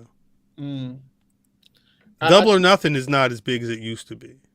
I just think they have to, and I did, peek in on Dynamite last night. I was wondering. And you got look, because I done tapped out. No shade. Dynamite used to be must watch TV for me, and now it's given very much of girl. Who are these people? Yeah, it's not been the best television as not since the Continental Classic ended. And that's another thing too. It's always a classic. It's always a tournament. It's always a best of 7. Like it's always a special Dynamite. When you make things like that all the time, the luster of it.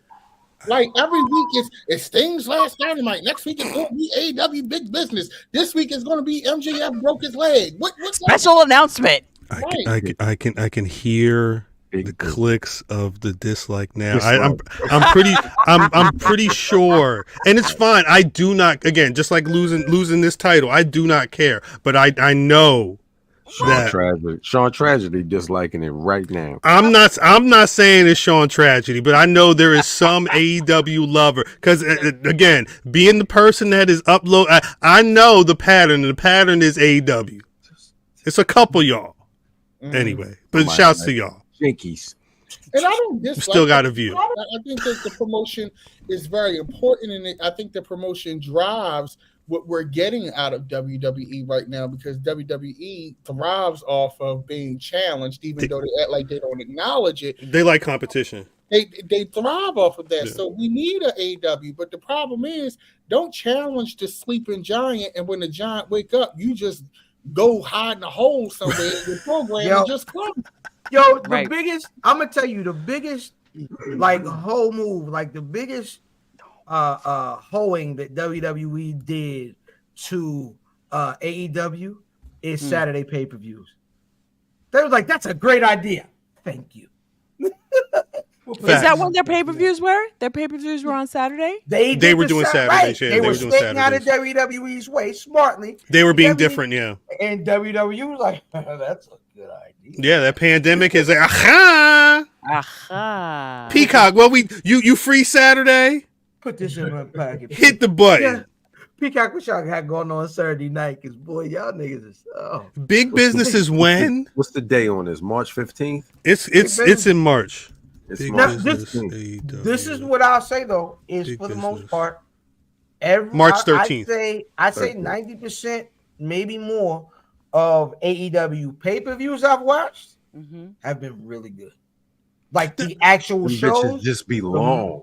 They're like 18 hours. No, they're like seriously like 5-hour shows, and then you have a press conference at the end that you wait 20 minutes for to be another hour. Yeah, it's a long night. It's a long night when you're watching AEW. I'm not gonna lie, because I took a nap on All in London. All right. But that was during the day, wasn't it? Yeah, I was sleeping. I'm out of here. What was I doing that day? I went to church that day. I went to church, and then we went to IHOP in Glen Burnie, and I watched it on my phone the whole time. I was asleep. I fell asleep. Like after the car smashing, I went to sleep. It was too much. And another thing that irritated me with that pay-per-view. Not to be shady, but for you to be in London, and I'm reading right now, I'm sorry. For you to be in London, and this is 80,000 tickets sold and all that, I expect a little bit more va-va-voom in the production value. got to see Amazon outfits on the wrestlers. I know exactly where this is from. This is Amazon. We need a va-va-boom graphic. We need a va-va-boom. When DDM tuned into the pay-per-view from London, he wanted to see a. I wanted to see glamour. I wanted to see like these interests. It just was given like NXT would have did a better job at production value. And I'm gonna be honest though, you going to Popeyes asking for burgers. You are going to Popeyes asking for burgers. When they promote themselves as the alternative, they not going for pageantry. Pageantry isn't their deal. Can I sidebars for a second? So I went to Popeyes, right? There you go. Story time. I'm sorry. And got the coleslaw. I'm sorry, cuz. Got me a gallon of coleslaw. And then I rolled down to Wendy's. Nigga, yo. Hold on. Then I rolled down to Wendy's. I'm sorry, DDM. This is what happens sometimes. I went to Wendy's. Got me a spicy chicken sandwich. Put the barbecue sauce on that bitch. And then put the coleslaw on the whole. Your palate is really garbage. It's Wait. What was this va-va-boom? You put the coleslaw on what? You put the coleslaw on the whole.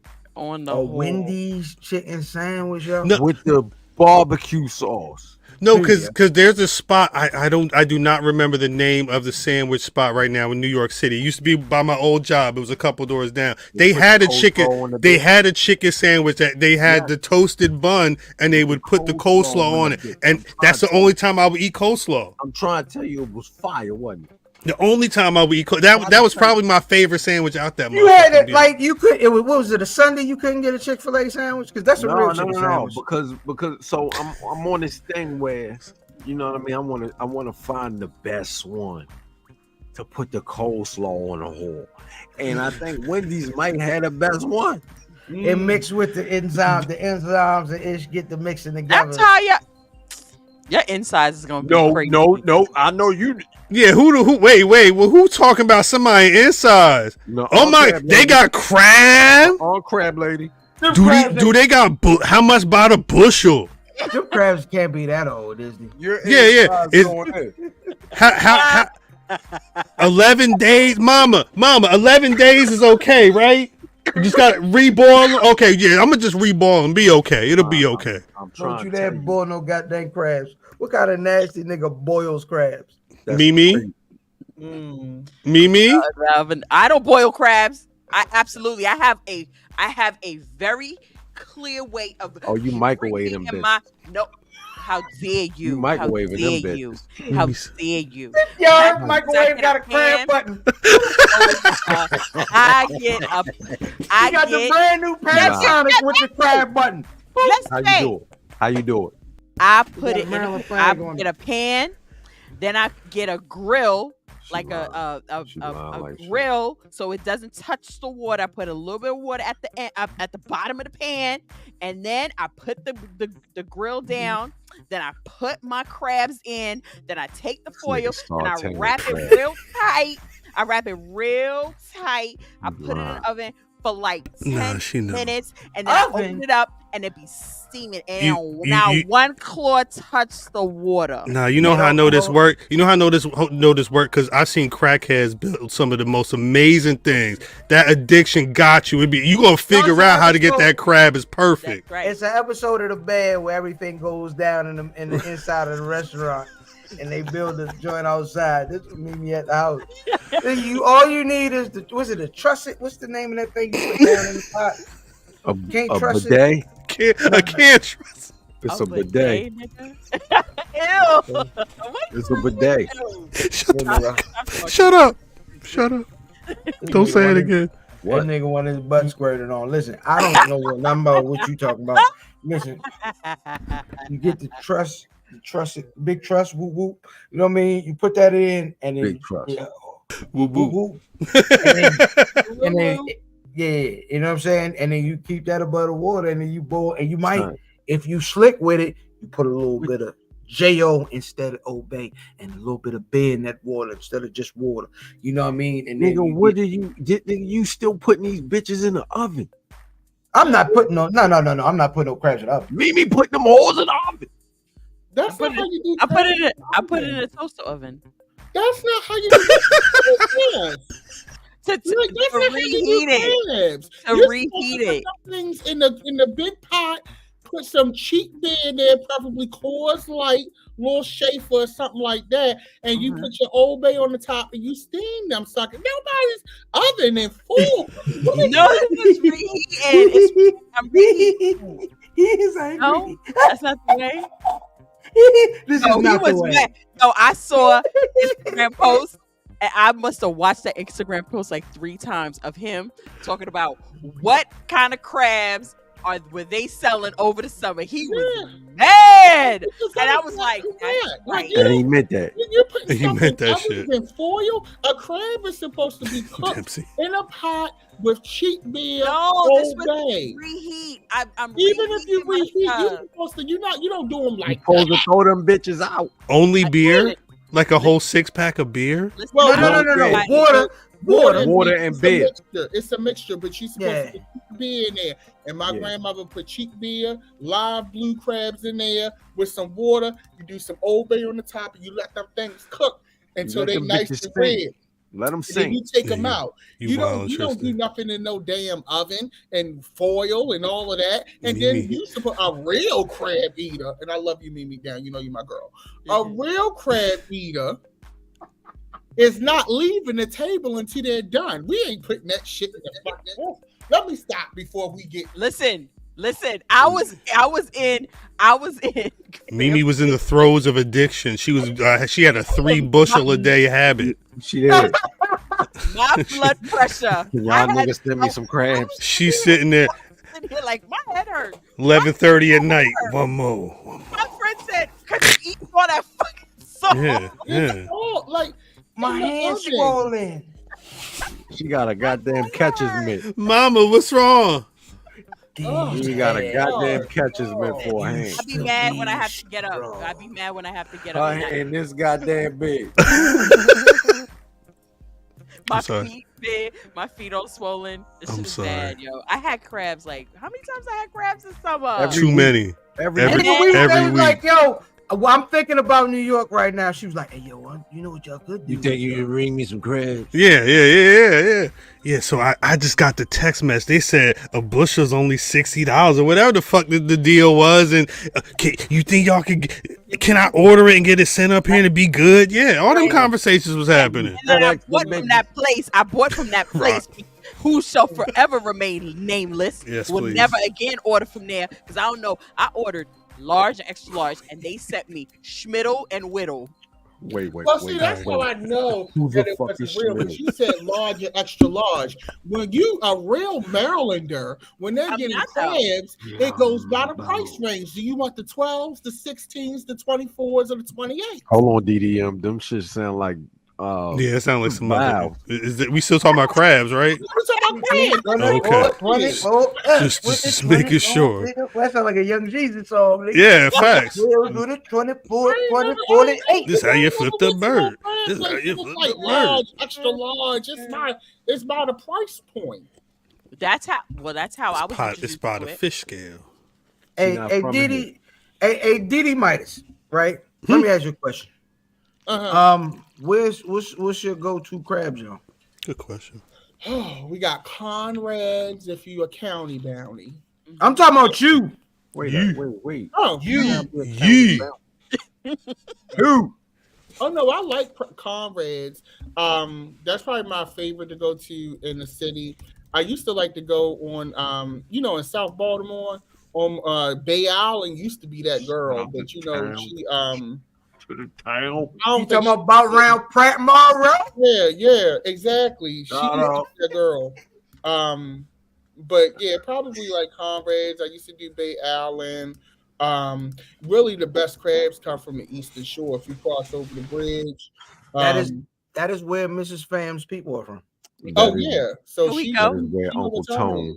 That's where Uncle Tone goes.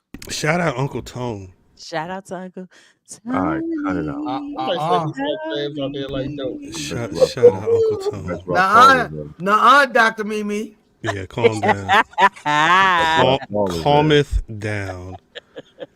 What? I mean, wait till you meet Uncle Tom Dinio. oh yeah, that's gonna be an actual. Oh, poor mommy. Uncle Tom. It'll be a Hey, situation. Uncle Oh. Uncle Tom said I'm going to Philly. Uncle Tom, we gonna crack up. Yes. Tom. Crack up. Uncle Tom said he was going to Philly. Is he really? Why does Uncle Tom know Philly exists? I have no idea. He called me. He said, "Hey nephew, where the wrestling show?" Ain't no wrestling show. Is he? He said, "Ain't no one out of town." I said, "I don't know what you talking about. You don't know it ain't in Philadelphia." Hey, John, I'm gonna punch you in the face. I'm going. All right. He gonna be in the Airbnb. No. Hey yo. No, he's not. Yeah, calm down. Yeah. Oh, y'all got an Airbnb. See, He got a B&B. Oh, Airbnb. it's too where much. the B&B at? Where? Now we on that. Yeah, it's too much information. Hey. Again, we really gonna have to have a conversation about what's going All on. right, here. I'm gonna get in trouble. Let me shut up. Oh, Yeah. All these niggas watching. We are live and we gonna be outside. Hey, yo, Tony Brown just hit me. Shout out to Tony Brown. Just hit me about wrestling trivia a day after FanVember. Okay. Oh. Nice. What time is? When is that? Saturday? We about to figure that out. Yeah, That will be Sunday. Yeah. Sunday? It sounds like a Sunday Sunday. situation. Yeah, Sunday. Is there anything Big Duke is never making it to Philly. pressing that we need to cover from this week? No. Not at all. Like it really doesn't feel because I have a question. I we I mean, we really did not talk about other than the results. No, we talked about AEW. But we didn't talk about the results of the pay-per-view. So I get the big Other than I mean, there were some very notable things. I think the most notable thing is that Rhea Ripley gave Nia Jax her best match. Absolutely. that was a solid main event. I'm surprising. I didn't think that main event was going to do what it did. Nia Jax been Jackson. Nia Jax has been impressive. Nia Jax I wasn't a fan of what she was doing at first, but I think that whatever the push has been to get to this match here, they did a good job in making Nia Jax at least feel like she needs to do something. I actually think that you know it's two-sided. She's put in some work, more work than what she was putting in before. So I think her gear looks better and everything. Everything looks better. Now, I I feel like she might be getting herself together a little bit. Is what makes the gear look better, I think, because we actually had a conversation about that this weekend too. No, go ahead, go. No, I mean I think she's working. I did notice because when you see a weekend like this, you see all the social media from everybody. Because I don't know what the total time of the longest the flight time between America and Perth was, but I think on the way there and back, I feel like Nia was chilling with Tiffany Stratton. Yeah. I don't know if they're homegirls like that, but I wonder if there's some type, because Tiffany, like it or not, she moving up there, and it may be a situation where she got the rocket on her back. That's my girl. Let's at the very least try and move in the same direction together. So who knows? It could be rubbing off. Yeah, but when we first started seeing Bianca, and the reason I know personally I like Bianca is I was like, it really looked like Bianca is beating these niggas up. Yes. It always looked like that. When we see Tiffany Stratton, like it looked like she doing what she doing in there. Yeah. You can feel she's gone. She's gone. She is gone. Matter of fact, Tiffany is she has that special sprinkling that you want in pro wrestling stars. There's great pro wrestlers, and then there's stars. Tiffany Stratton is a star. Nigga, if Tiffany hadn't had some hips, she'd be to the moon. I think it's one of them things where they had all of these. I'm a no seller. They had all of these pro wrestlers that looked exactly like that, but didn't work like they that. could not work like that, right? So this is the time when they strap the rock. They like, all right, we got something here. Let's strap the rock on. She gone, bro. Yeah, she's out of here. She's a pretty Saint blonde, Bubba can actually wrestle. Yep. That is everything that we wanted Trish to be. She is the promise and the continuation on the Charlotte Flair lineage. And she presents that prettiest moonsault ever is aptly named because it's beautiful to watch. Yes. Beautiful to watch. Perfectly executed everything. I wanted her to hit the moonsault off at the top, but I guess she needed to see where she was going. Hey, yo, You hey, just yo, love all chaos. right. Let's see. Hold on. Put that shot back up there. No. Let's have Oh, Jesus. It's too late, Mimi. I'm sorry. You know, because Mimi, you know what's about to happen, right? Chaos. Hey, yo, come Right. on, yeah. I'm Hey, sorry. I don't even. I'm not going. Come on, yeah. No, say it. What's up? No, I don't know what. You're gonna be the only one. Go ahead, say You it. see it? Yeah. No. Look, Yeah. Body No, More Mountain. Put the pressure. Shout out to Body More. He said too. Or Shout out see to like Body that. More. Or lock that Shout up. out to ain't body. Shout out to Body More. What scene don't need to be said, nigga. That's all. Yeah, you don't Man. need to say it. You don't need to say Right. it. Piece of the squad. Body More, where you at? You look sick. Where you at? I saw you had a poll say where we need to return. We where you at? Oh, they coming. Don't worry. I need to know the new drinks to. We need some Mania drinks is what we need. Yeah. Well, so on the women's side, obviously, Becky Lynch won. That Becky Lynch, I'm not hype at all. No. I am not hype at all for the Becky Lynch. They telegraphed it at the press conference for the Mania kickoff. That's what ruined it. It ruined it. It went that whole setup. You should have already knew what was going to happen at Elimination Chamber. Yeah, and that ruined it. And it's but realistically, it's just not a match that I would rather see some other woman getting that opportunity. 100%. Somebody that's right. equal talent. Right. And maybe equal talent and equal level in terms of time in the industry. I feel like we need a situation where some of these current stars need to be getting elevated more than That's right. Yeah, let's do the Martin episodes where they be trying. Yeah. I just think Jesus that Christ. match showcased every reason why Becky shouldn't have won. Because when you look at and I love Rebecca. I think Thanks, Joey. that she's a great talent. But those girls in that match, it was like, nah. You got Tiffany Stratton doing what she doing. You got Bianca doing what she doing. You got all of these. Naomi had a cute moment.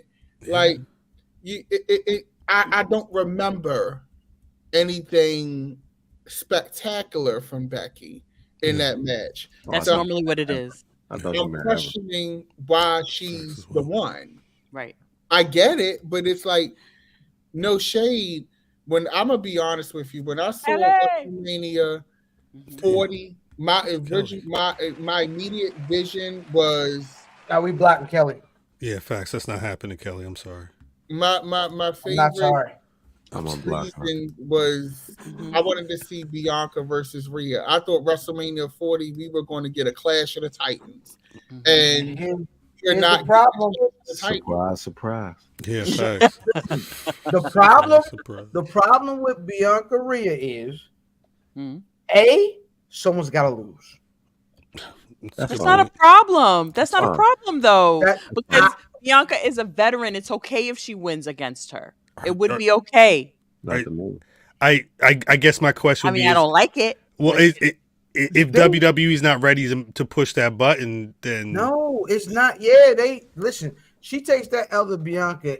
I think it spells disaster for her because she had this bitch for 300 some days.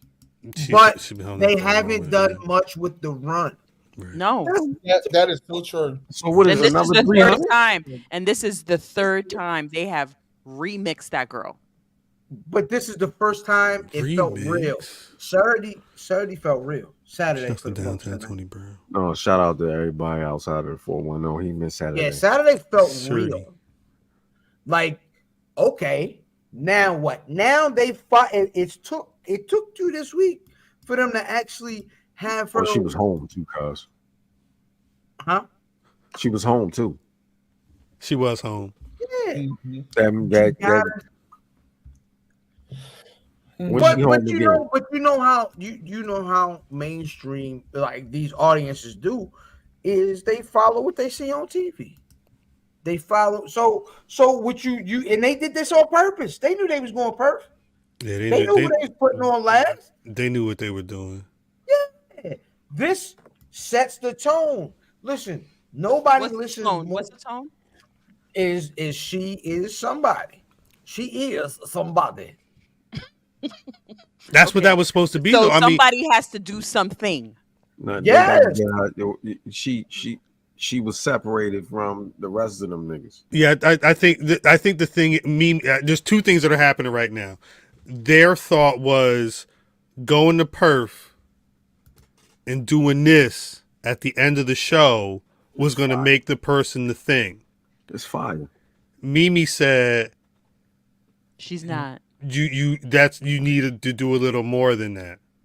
Because after this, during this whole thing, I'll be honest, I was like, okay, can we hurry up and get on with this? Can we move on now? Because she didn't feel, she felt, whenever I see her wrestle, she's the real deal. 1000% the real deal. But for some reason, something is missing. She's like the Drew McIntyre of the women's division to me. Wow, she's something, and aside from this run, I feel like Drew is pulling something out of him. But I feel like Rhea didn't do anything with this run. She did nothing with it. The other niggas. She didn't do what? She didn't. What other niggas? It's the judgmental day. No, even with the judgmental day. That's also been a hindrance on her. That's what's killing her. That's what I'm saying. Because they've been hiding her. They hide her. No, they've been using her to make dumb. Yeah, I think it's more the emphasis of her on the men's side with the Judgment Day as opposed to her being a part in the women's side is kind of. She made the Judgmental Day, but it kind of diminished what she was doing outside of it. But the Judgmental Day are not them anymore. No, they are truth. They moved that energy into our truth. Yes, which is the reason why you separated her from them because they got our truth rocking with them. And they're still why she's allowed to. And they still not them. Her no, it's our truth. But they've allowed her to become her now, right? Because she wasn't weighed down with the weight of being mommy to them niggas and being. You know what I mean? The champ. They letting her, and the problem is they can't keep her. I don't think they can keep her heel because she's supposed to be a heel. She's too big. She's right. But this don't feel like this don't feel like a heel. Organically, like they be like, nah, I don't care what y'all niggas talking about. We cheering shorty. They got it. She acts different. Man. But she acts different though. Like she's not. I don't think she's even thinking about Judgment Day when she's women's division mode like that. None of that stuff even really comes up. Right? No, like when she by herself in the women's division, you know, like when she went to Judgment Day and you see you like, hey, Rhea, she be like, God bless you and everything, you know what I mean? Everything, you know what I mean? Good to see you. I'll see you at church next week. And then when she went by herself in the women's division, where's the hoes at, my nigga? But that's not weird. I mean, like how much of her time is spent with the Judgment Day and then because like none of that is even acknowledged. Like realistically, it's a situation where I don't know what the percentage of time, but that women's division, there's some weeks where it's like with Roman Reigns, the champ's there, but there's not really a champ because the champ's not worrying about the division. The champ is over here talking to Drew McIntyre or dealing with a Dominic Mysterio if he's really going to try and take on Gunther or whatever. Like it's her time has been unbalanced. Right. I think is what it is. Right. Go ahead. No, go ahead. What you want to say, Mimi? It's been unbalanced, and I feel like now that she's hopping off of whatever side of the balance she's in, it's weird. Like, even with the promo, it's weird. Everything is weird because I always felt like they've always hit her behind something because she was probably needing help in one area. And that's why she was in that tag team with how many people she was in the tag team with? Was it just the other girl? Was it just the one that lived? She had a team with Liv for a minute, yeah, before she turned on her, yeah. Okay, and then before then, was she with somebody? No, right? Before that, she was solo, but she had there was that thing with Charlotte Flair, and she was kind of just out by herself. Okay, and it was bad. It was bad. They weren't doing anything. She would just come out there and stomp her foot and then beat somebody up, but that was kind of it. I think right now they make her feel dominant. Nikki Cross. She feels super dominant. She feels like the real deal when she's on the screen, but something is missing. Something is missing. Do I remember her with Nikki? No, I don't remember her with Nikki either, but I think that Nikki Ash, that's right. They weren't. She was That was 2021. They broke up in January 2022. They kept putting her with people, and they kept because it was crazy. It was stupid. It didn't work. So the Judgment Day thing worked, but now they're peeling her out of it, and it looks crazy. The other day when she just before the Elimination Chamber, she did like this in-camera thing, and I was just like, oh boy, I like it. Well, they she have was struggling through the promo. They got to do it though, because at some point she's got to have we're going to be getting weeks of promo with her and Becky Lynch. That's it. It's over. I ain't gonna lie to you. It's funny. We went to the fam. We went to a Raw, maybe beginning of the year, middle of the year, something. And there was a moment during that where they've been had this plan because hell yeah, they crossed each other. They crossed each other and they held the. I just remembered that. Now I got to figure out that Raw we went to because that was definitely at that Raw. They was right in front of us. Yeah. That's crazy. I don't understand why Becky's in this match. I really don't. I don't see. Becky. I know.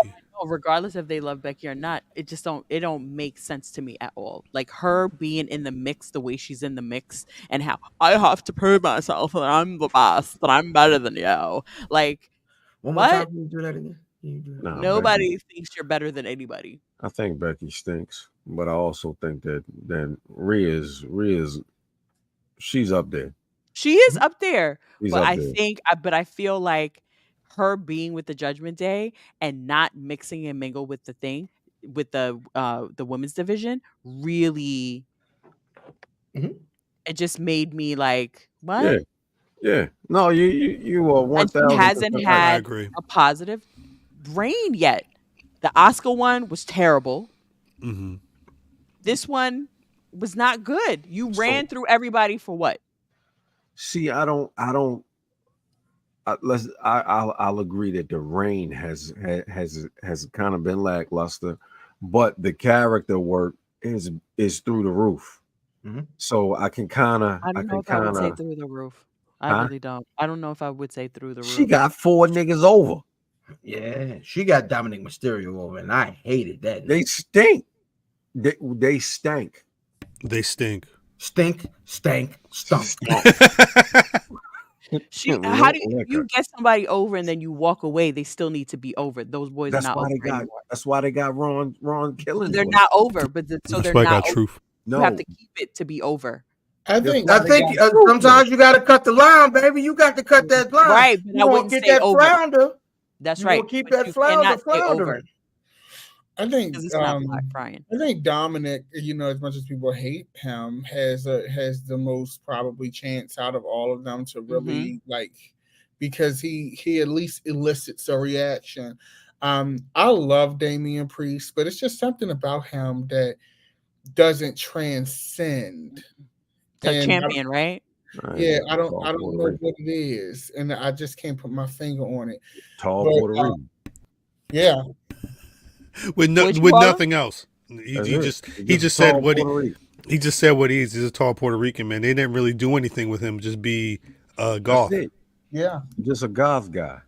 It's weird. It is, and there were the bee's knees. The Judgment Day.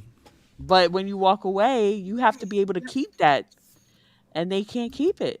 Yeah, well, they can't. But they're still. Yeah, they're still up there because Ron Killen, because of R-Truth. Somebody's there helping them. But you figure it was that faction had 2 of the matches on a 4-match show. Yeah. Okay. They are, at the very least, the men in Judgment Day they are a segment, multiple segments in themselves on Raw.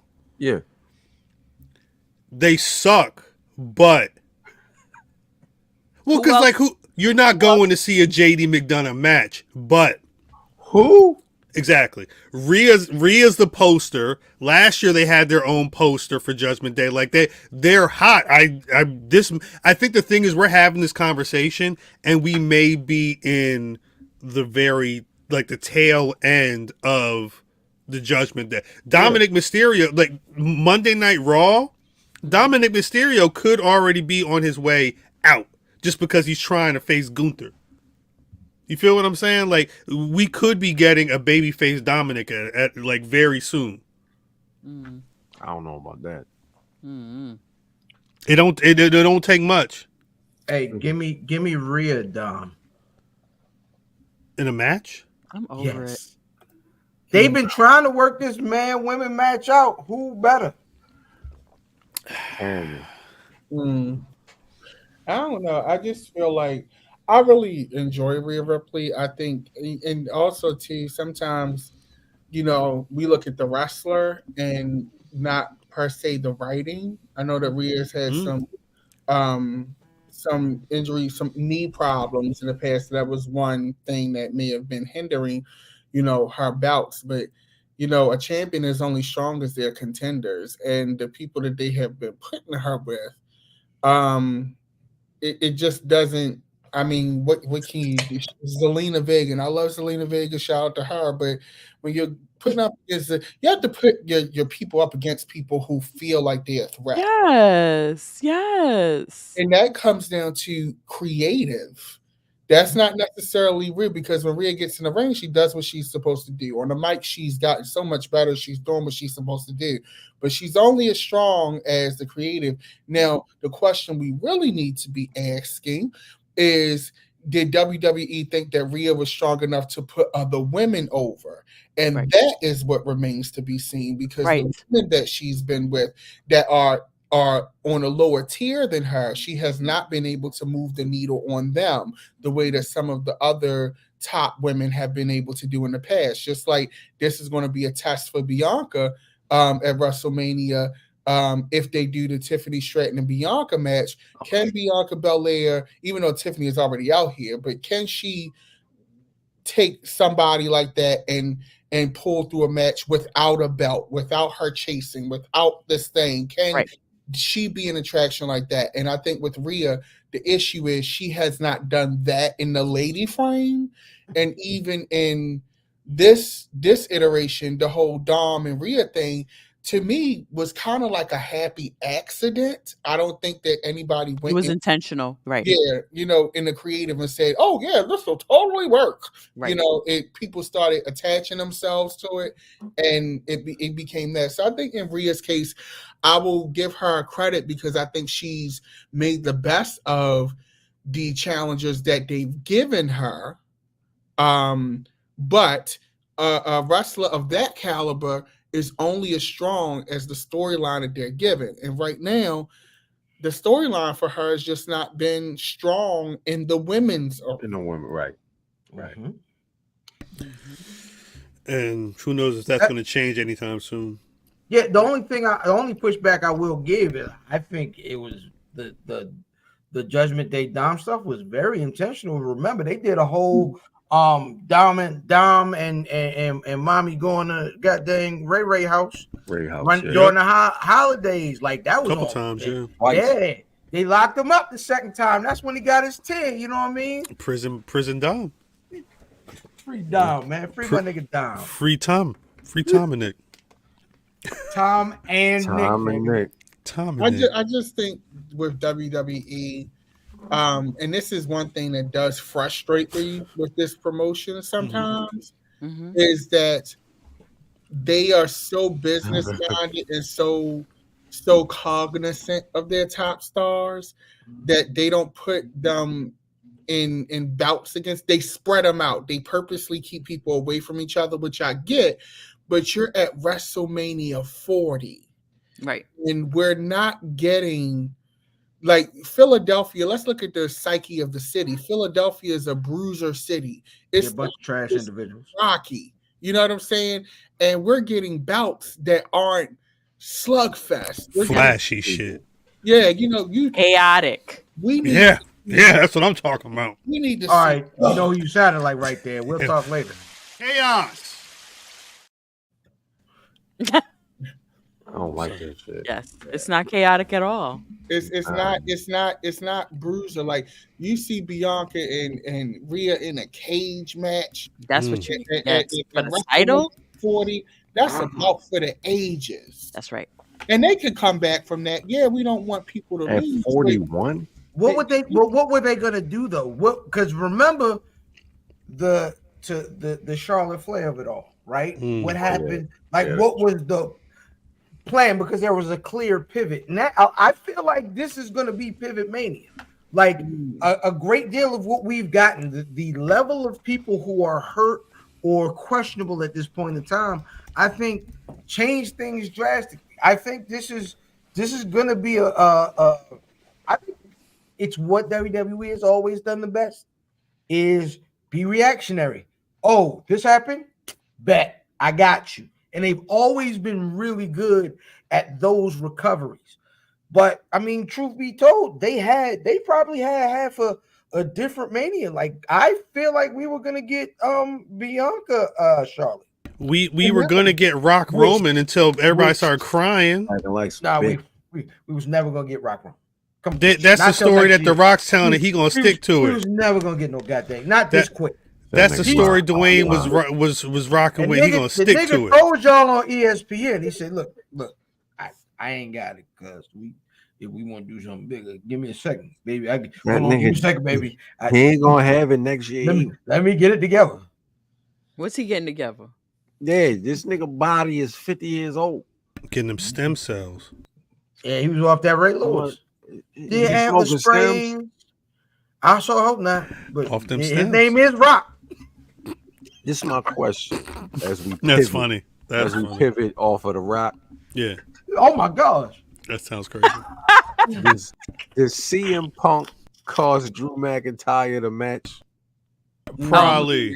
I'm gonna be mad as a bug. Why? You don't like neither one of them niggas? They building it though.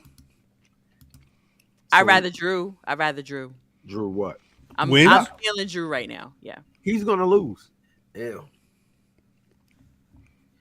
Drew's always gonna lose. Nobody cares about God. I don't want like even if Drew wins, I'll be happy. If Seth wins, I'll be happy. So what happens? I just don't want Punk nowhere involved. So what happens? Punk's involved. If Priest wins? I'll be surprised. I'll be surprised. Keep bringing up CM Punk. Keep bringing up CM Punk. He got a whole Punk shirt. Yeah, it's happening. He's gonna lose. Punk mess around, don't be hurt, which is the fun. That's what I thought too. Ugh. He mess around, don't be hurt. They putting him in bubble wrap just to make sure he make it to Mania. Mimi, man, I want him to go away. Mimi, that's not gonna happen. Just like Randy Orton wasn't winning the Elimination Chamber, CM Punk is definitely making some type of appearance at the WrestleMania. He got a shirt. He wore the same shirt like 2-3 weeks in a row. It probably smelled terrible. It probably smelled. He just throw it right back in the gimmick bag for next Monday. No. Oh well. What you think? Get that nigga. And put the leather over it. Put the kilt on. Everyday uniform. It's happening because that match is happening. You don't put somebody grave on your T-shirt and be like, ha ha. He stomped on that man, busted up chicken wing after the Royal Rumble. That match is happening. If I had a T-shirt maker, I'd put Cody. As a match, Mimi, I February 29th, 2024, I'm pretty sure CM Punk may cost Drew that match, and the bash is going to be in Berlin. Yeah, they about to do Punk and Drew McIntyre in Berlin. Yeah, watch. That shit gonna go through the roof. Writing's on the wall. Shout out to CM Punk. But this, Mimi, this how I look at, like, this how you got to see it. It might be more, Tristan, it might be more for Cody. I might have more hate for Punk than Cody. No, you hate everybody. Yeah. I think because like Punk got the AEW stink on him worse. That's than, it. Worse than Cody got it on him. Even though Cody is like AEW, like Cody bounced back though. He bounced back. Drew McIntyre. I'm just saying in terms of being the AEW version to a WWE superstar.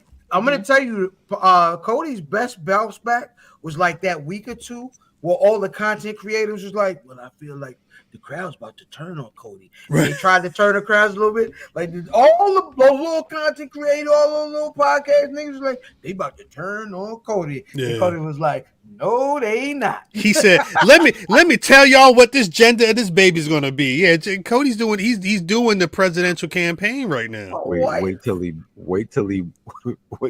beat Roman Reigns. It's gonna be a rough week. Is that this year? Is that the pivot? Is that the PivotMania? That's the pivot. I don't like it. PivotMania, yo.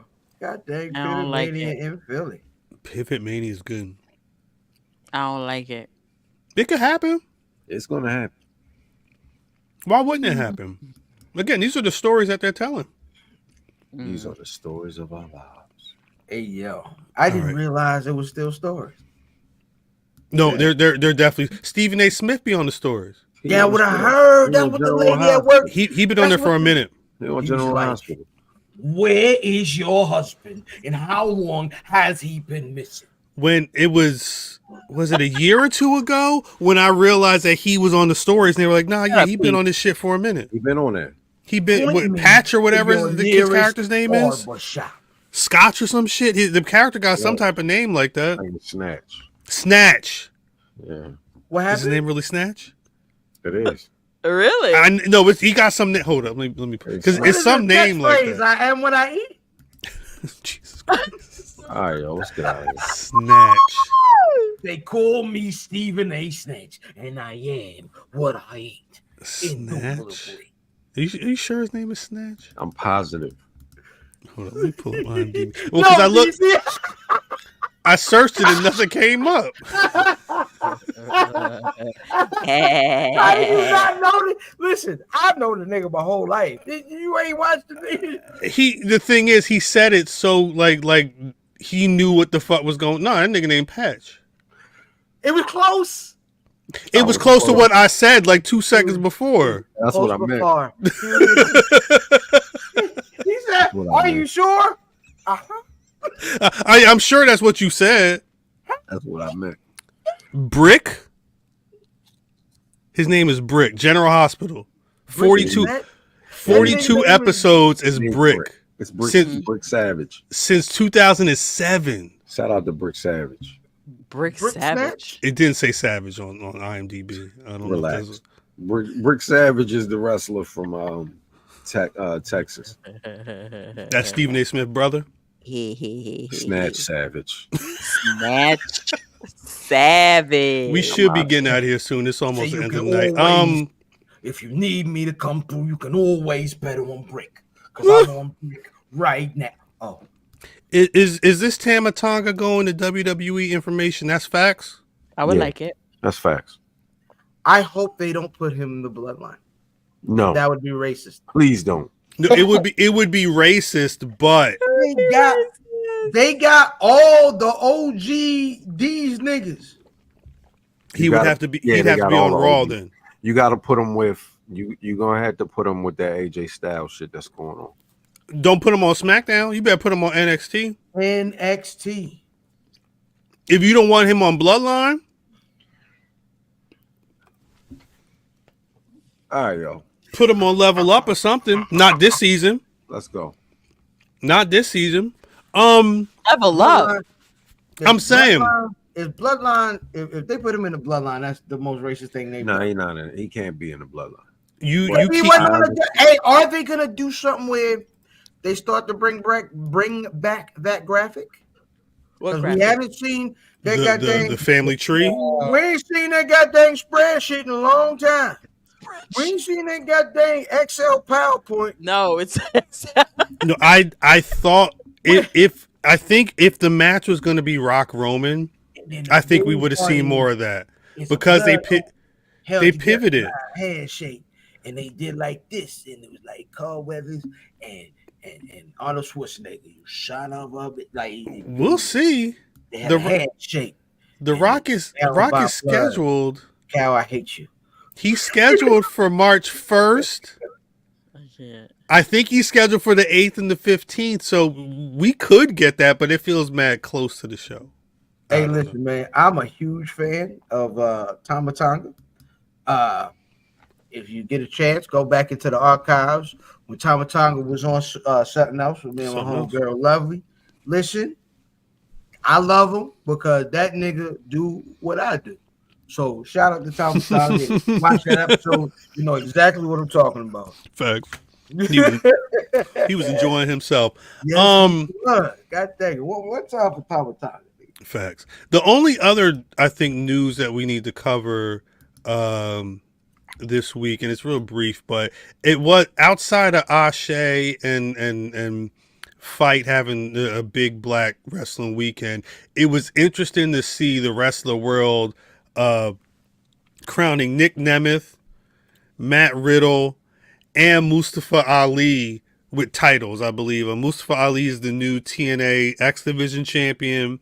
Matt Riddle's the New Japan TV champion. And Nic Nemeth beat David Finlay for that New Japan Global title that David Finlay beat. Was it Zack Sabre Jr. and John Moxley? Yeah. Whoever it was, he beat two motherfuckers in that one match to win that title. I don't know. Is that proof that WWE still make the superstars? No. Yeah. No. It's just proof that they had a couple good wrestlers available to all win the title at the same time. I think it's the opposite, because I think they pick good wrestlers from time to time, but they'll be able to make good wrestlers in the superstars. That's the superstar factory is WWE. They not the wrestler factory. If you want to learn how to actually wrestle, you know what I mean, and be out here in these streets, that's not where you go. You want to learn how to get over on TV and be a star, that's where you go. You think Mustafa Ali is the star? I'm not. That's an actual question. I think he's further along to coming across to people and making people care than he would have if he stayed in other promotions or on the indies. That's fair. I don't know about this Riddle situation. Nobody. I do like that belt though. The gold brick belt is hard. I'm not sold on it yet, but it's unique. Yeah, it's one of my favorite belts. When I first saw it, I wanted it. I wanted the replica. How much was it? $7,000 now? It's not available, but the other ones, they high. It's like $3,500, $2,500. That's how much their belts are. For the New Japan, yeah, they are not cheap. They come from high as Matt Riddle. This is why you don't.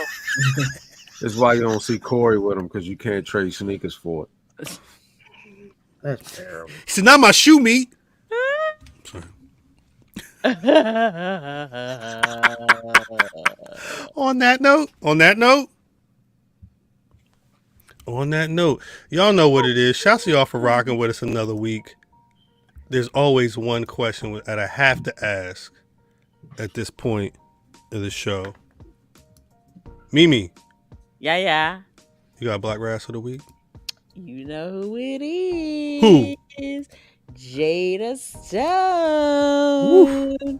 I like the spark. The spark was sparking, and go on AsheWrestling.com and watch her match. Go on her socials and watch her match because she is coming. Mm-hmm. DDM? Well, I'm going to agree with Mimi. Oh, wow. That's right. Whole merch. Jada Stone, not only was she great in ring, but Fan had mentioned it's one of the better shirts that I've seen on the Indies. That's a very good shirt. And she was an absolute sweetheart in person. So I'm definitely Jada Stone this week. I'm with that. Brother Fan. Hey, listen, I would be a hypocrite if I wouldn't do this. It was one of the biggest Black indie pro wrestling weeks. And you had someone defend a world title, a Black world title, twice in one weekend against two legends, two OGs of this Black wrestling space, man. Suge D. Shout out to the homie, man. You know what I mean? Shout out to Suge for real. I wasn't born with a silver spoon in my mouth. Miss Hawkins. Hulk Hogan. We Hawkins. Hulk Hogan. Hawkins. You already know who it is. The King Bees. King Bees. Charity Kang. Annie B. OKC. You know what it is. Whole champions. WA champions. You said like a root. Never mind. Yup. Charity got on this podcast said, look, we bringing them titles back to Texas. All fact. And did it. Bring them back. Shouts out Jada Parker. Yeah. It's not my Black Rasslin of the week. It's my Black Rasslin last week. But I can't not have the one and only Virgil be my Black Rasslin of the week. I mean, again, there was a time where I know a young Cal, a young Fam, a young all y'all who was watching wrestling back in the day. You only saw so many of y'all on TV, and y'all saw this brother, and they had him doing some wild shit. Yep. But that one day, you say, you know what, Mr. DiBiase? I ain't taking this shit no more. I'm gonna take this belt and I'll bust you upside your goddamn head. Mm-hmm. Basketball kicking in. Even if it was just that one moment. Yo. Salute to Virgil. Right. You said somebody did something for Black History Month, because all I know that man to do was looking for that spear. Oh, the trash can. Anyway. As I read this hostage letter, I would like to say, take that promo. Take that promo. For that spear. Oh, the trash can. Happy nigga, Black Monkey History Day. History Day. On that note, thank y'all for rocking with us this week. Before we get out of here, you know what? Mimi. Yes. Happy Black History Month. Where can the people find you on them social medias? You know where you can find me, where you know where. On Buckle on Tuesdays, it sit at 6:30 to 5 with Corey and Justin. Come true. Hey, yo. Look at Tootsie Roll. DDM. Spread our shells. DDM, when the album dropping? October 2024. DDM. Who you got that whole Marvel video? You don't know when that Marvel hit, the Black Rasslin chat said, ooh!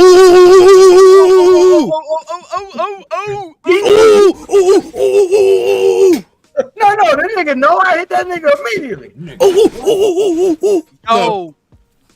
But for the people that didn't see that, where can the people see that? And where do people find you on them social media? At Dapper Damitis on all platforms. You so unenthused, yo. You usually a little bit more. She be like, Put some Bob Bob Boom in that. Yeah, where that Bob Boom? Where's that?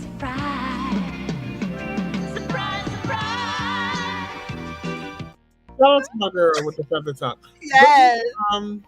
No, I mean, what y'all want me to say? It's giving at Dapper Damitis. Oh, yes. I'm gonna go see Dean tomorrow. I can't wait to get back home. I've been in Philly for 2 weeks, so I'm ready to go home, y'all. Yes. You're going right back to Philly. Well, that's I gotta watch. I want to watch Doom. Lil fan wants to watch Doom before we outstanding. Wants to watch Doom before we go see the second one. You should. So, listen. When I was a little kid, like I loved the OG Doom. Like that was my joint. Like moms would bring me home, Doom books, all that. So shut up. So. But no. So I'm pretty excited over the second movie here because I feel like it looks like it's gonna go to the end of the first OG and then go lower pack because them books is yeah. wild. There's a lot of lore. What happened? What happened? My bad, cuz. I was saying, is that Spider-Man in there? Was Zendaya? No. Oh my God, no. That's Timothée Chalamet. That's racist. That's Willy Wonka. That's Willy Wonka. Yes, it is Willy Wonka. It's new Willy Wonka. Yeah. Don't do Timothée. All right, so there was Ron Wilder. don't disrespect Gene Wilder. They made a new Willy Wonka. That was a prequel. Surprise. And Little Dune was the new Willy Wonka. He may have been singing and everything. I thought that was Spider-Man. Sorry, You racist.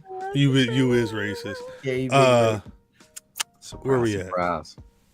Oh man, hey man, IlFam 79 your social media of choice. Follow me somewhere. You see me. Hey, bruh, you. Michael Oku head ass. So where they can find you? Right. You was always going Don't against follow the me ever, nigga. You know. Find me, nigga. I'm here. You can find Math in the Shaker's Den. Hey. I don't know if Barb's was in the chat tonight. Probably busy interviewing some more people in the Shaker's Den. Is that on the block? Yeah. That's on Ball Street. Yeah. The Shakers didn't sound like it's right next to Oasis. What's the other one?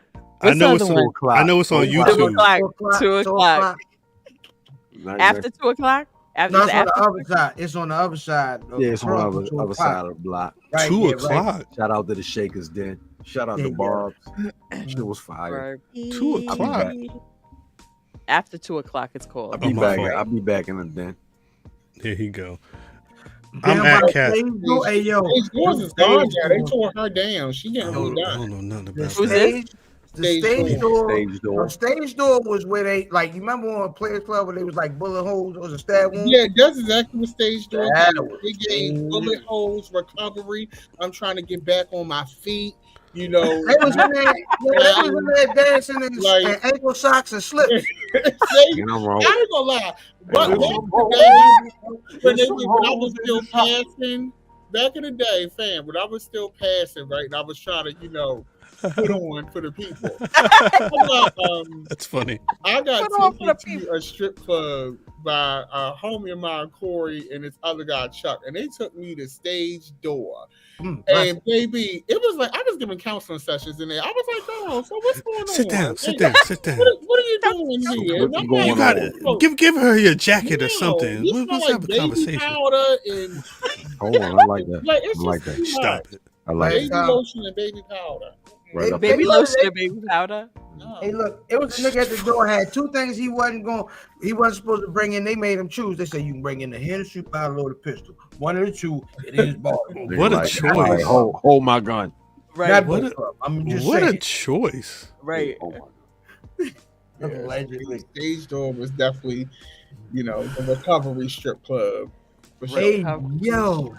She said, "Look, baby, I'm trying to get myself back together, baby." Smell like Fugs and Victoria's Secret spray. Why is your voice deeper than mine, baby? Because I used to like to stem, baby. Yeah. All right, hey Cal, let's get us out of here. I've been trying. At Cal on Twitter, at Black Rasslin on Twitter, Facebook, and Instagram. BlackRasslin.com is the website. And as always, you can find Black Rasslin on Spotify, Apple Podcasts. Google your favorite podcast. We should be there. YouTube.com/Black Rasslin every Thursday night, 8:35 p.m. Eastern Standard Time. We're giving you 5 mics, the podcast and excellence, insight and entertainment, wrestling favorite pod, and you know the vibe. Make sure if I run into you for talking like that to my cousins, it's on. This nigga. Shouts out to Seandall out in the building. Patreon.com/Black Rasslin. Make sure y'all pay that $1, pay the $10 to get content like this, but it's a shit that we can't put over here because YouTube would kick our ass out. Me and him, he returned to the Patreon the other day. We watched Will Ospreay's last match, getting his ass beat by Michael Oku. Great match. Oh, that nigga back this week too. Yeah. Oh, them niggas. He was on last night. They about to be the wrestling. Yeah. Yeah, it's about that match is gonna be interesting. We about to get the wrestling because y'all know who come back next. Well, you know what it's gonna be. It's gonna be a lot of Rawkus before you get to the bad boy. Some of the greatest. Listen, I don't want smut peddlers, but the most Defs and Qualities of the world. Yeah, give me some Reflection Eternals, some Black on Both Sides, some Black Star albums. You can give me a Fun Crusher Plus. The pay-per-views of Sound Bombers. Yes. 16 right now. Yes, it's a Sound Bomb at 45. Shouts out to the chat as always. Shouts to the super chats. We appreciate y'all as always. I think that's it for us this week. We'll catch y'all next week, same time, same bat channel. As always, Mr. New Jack, please take us out. Like me or not, I didn't come up here to be liked. I came up here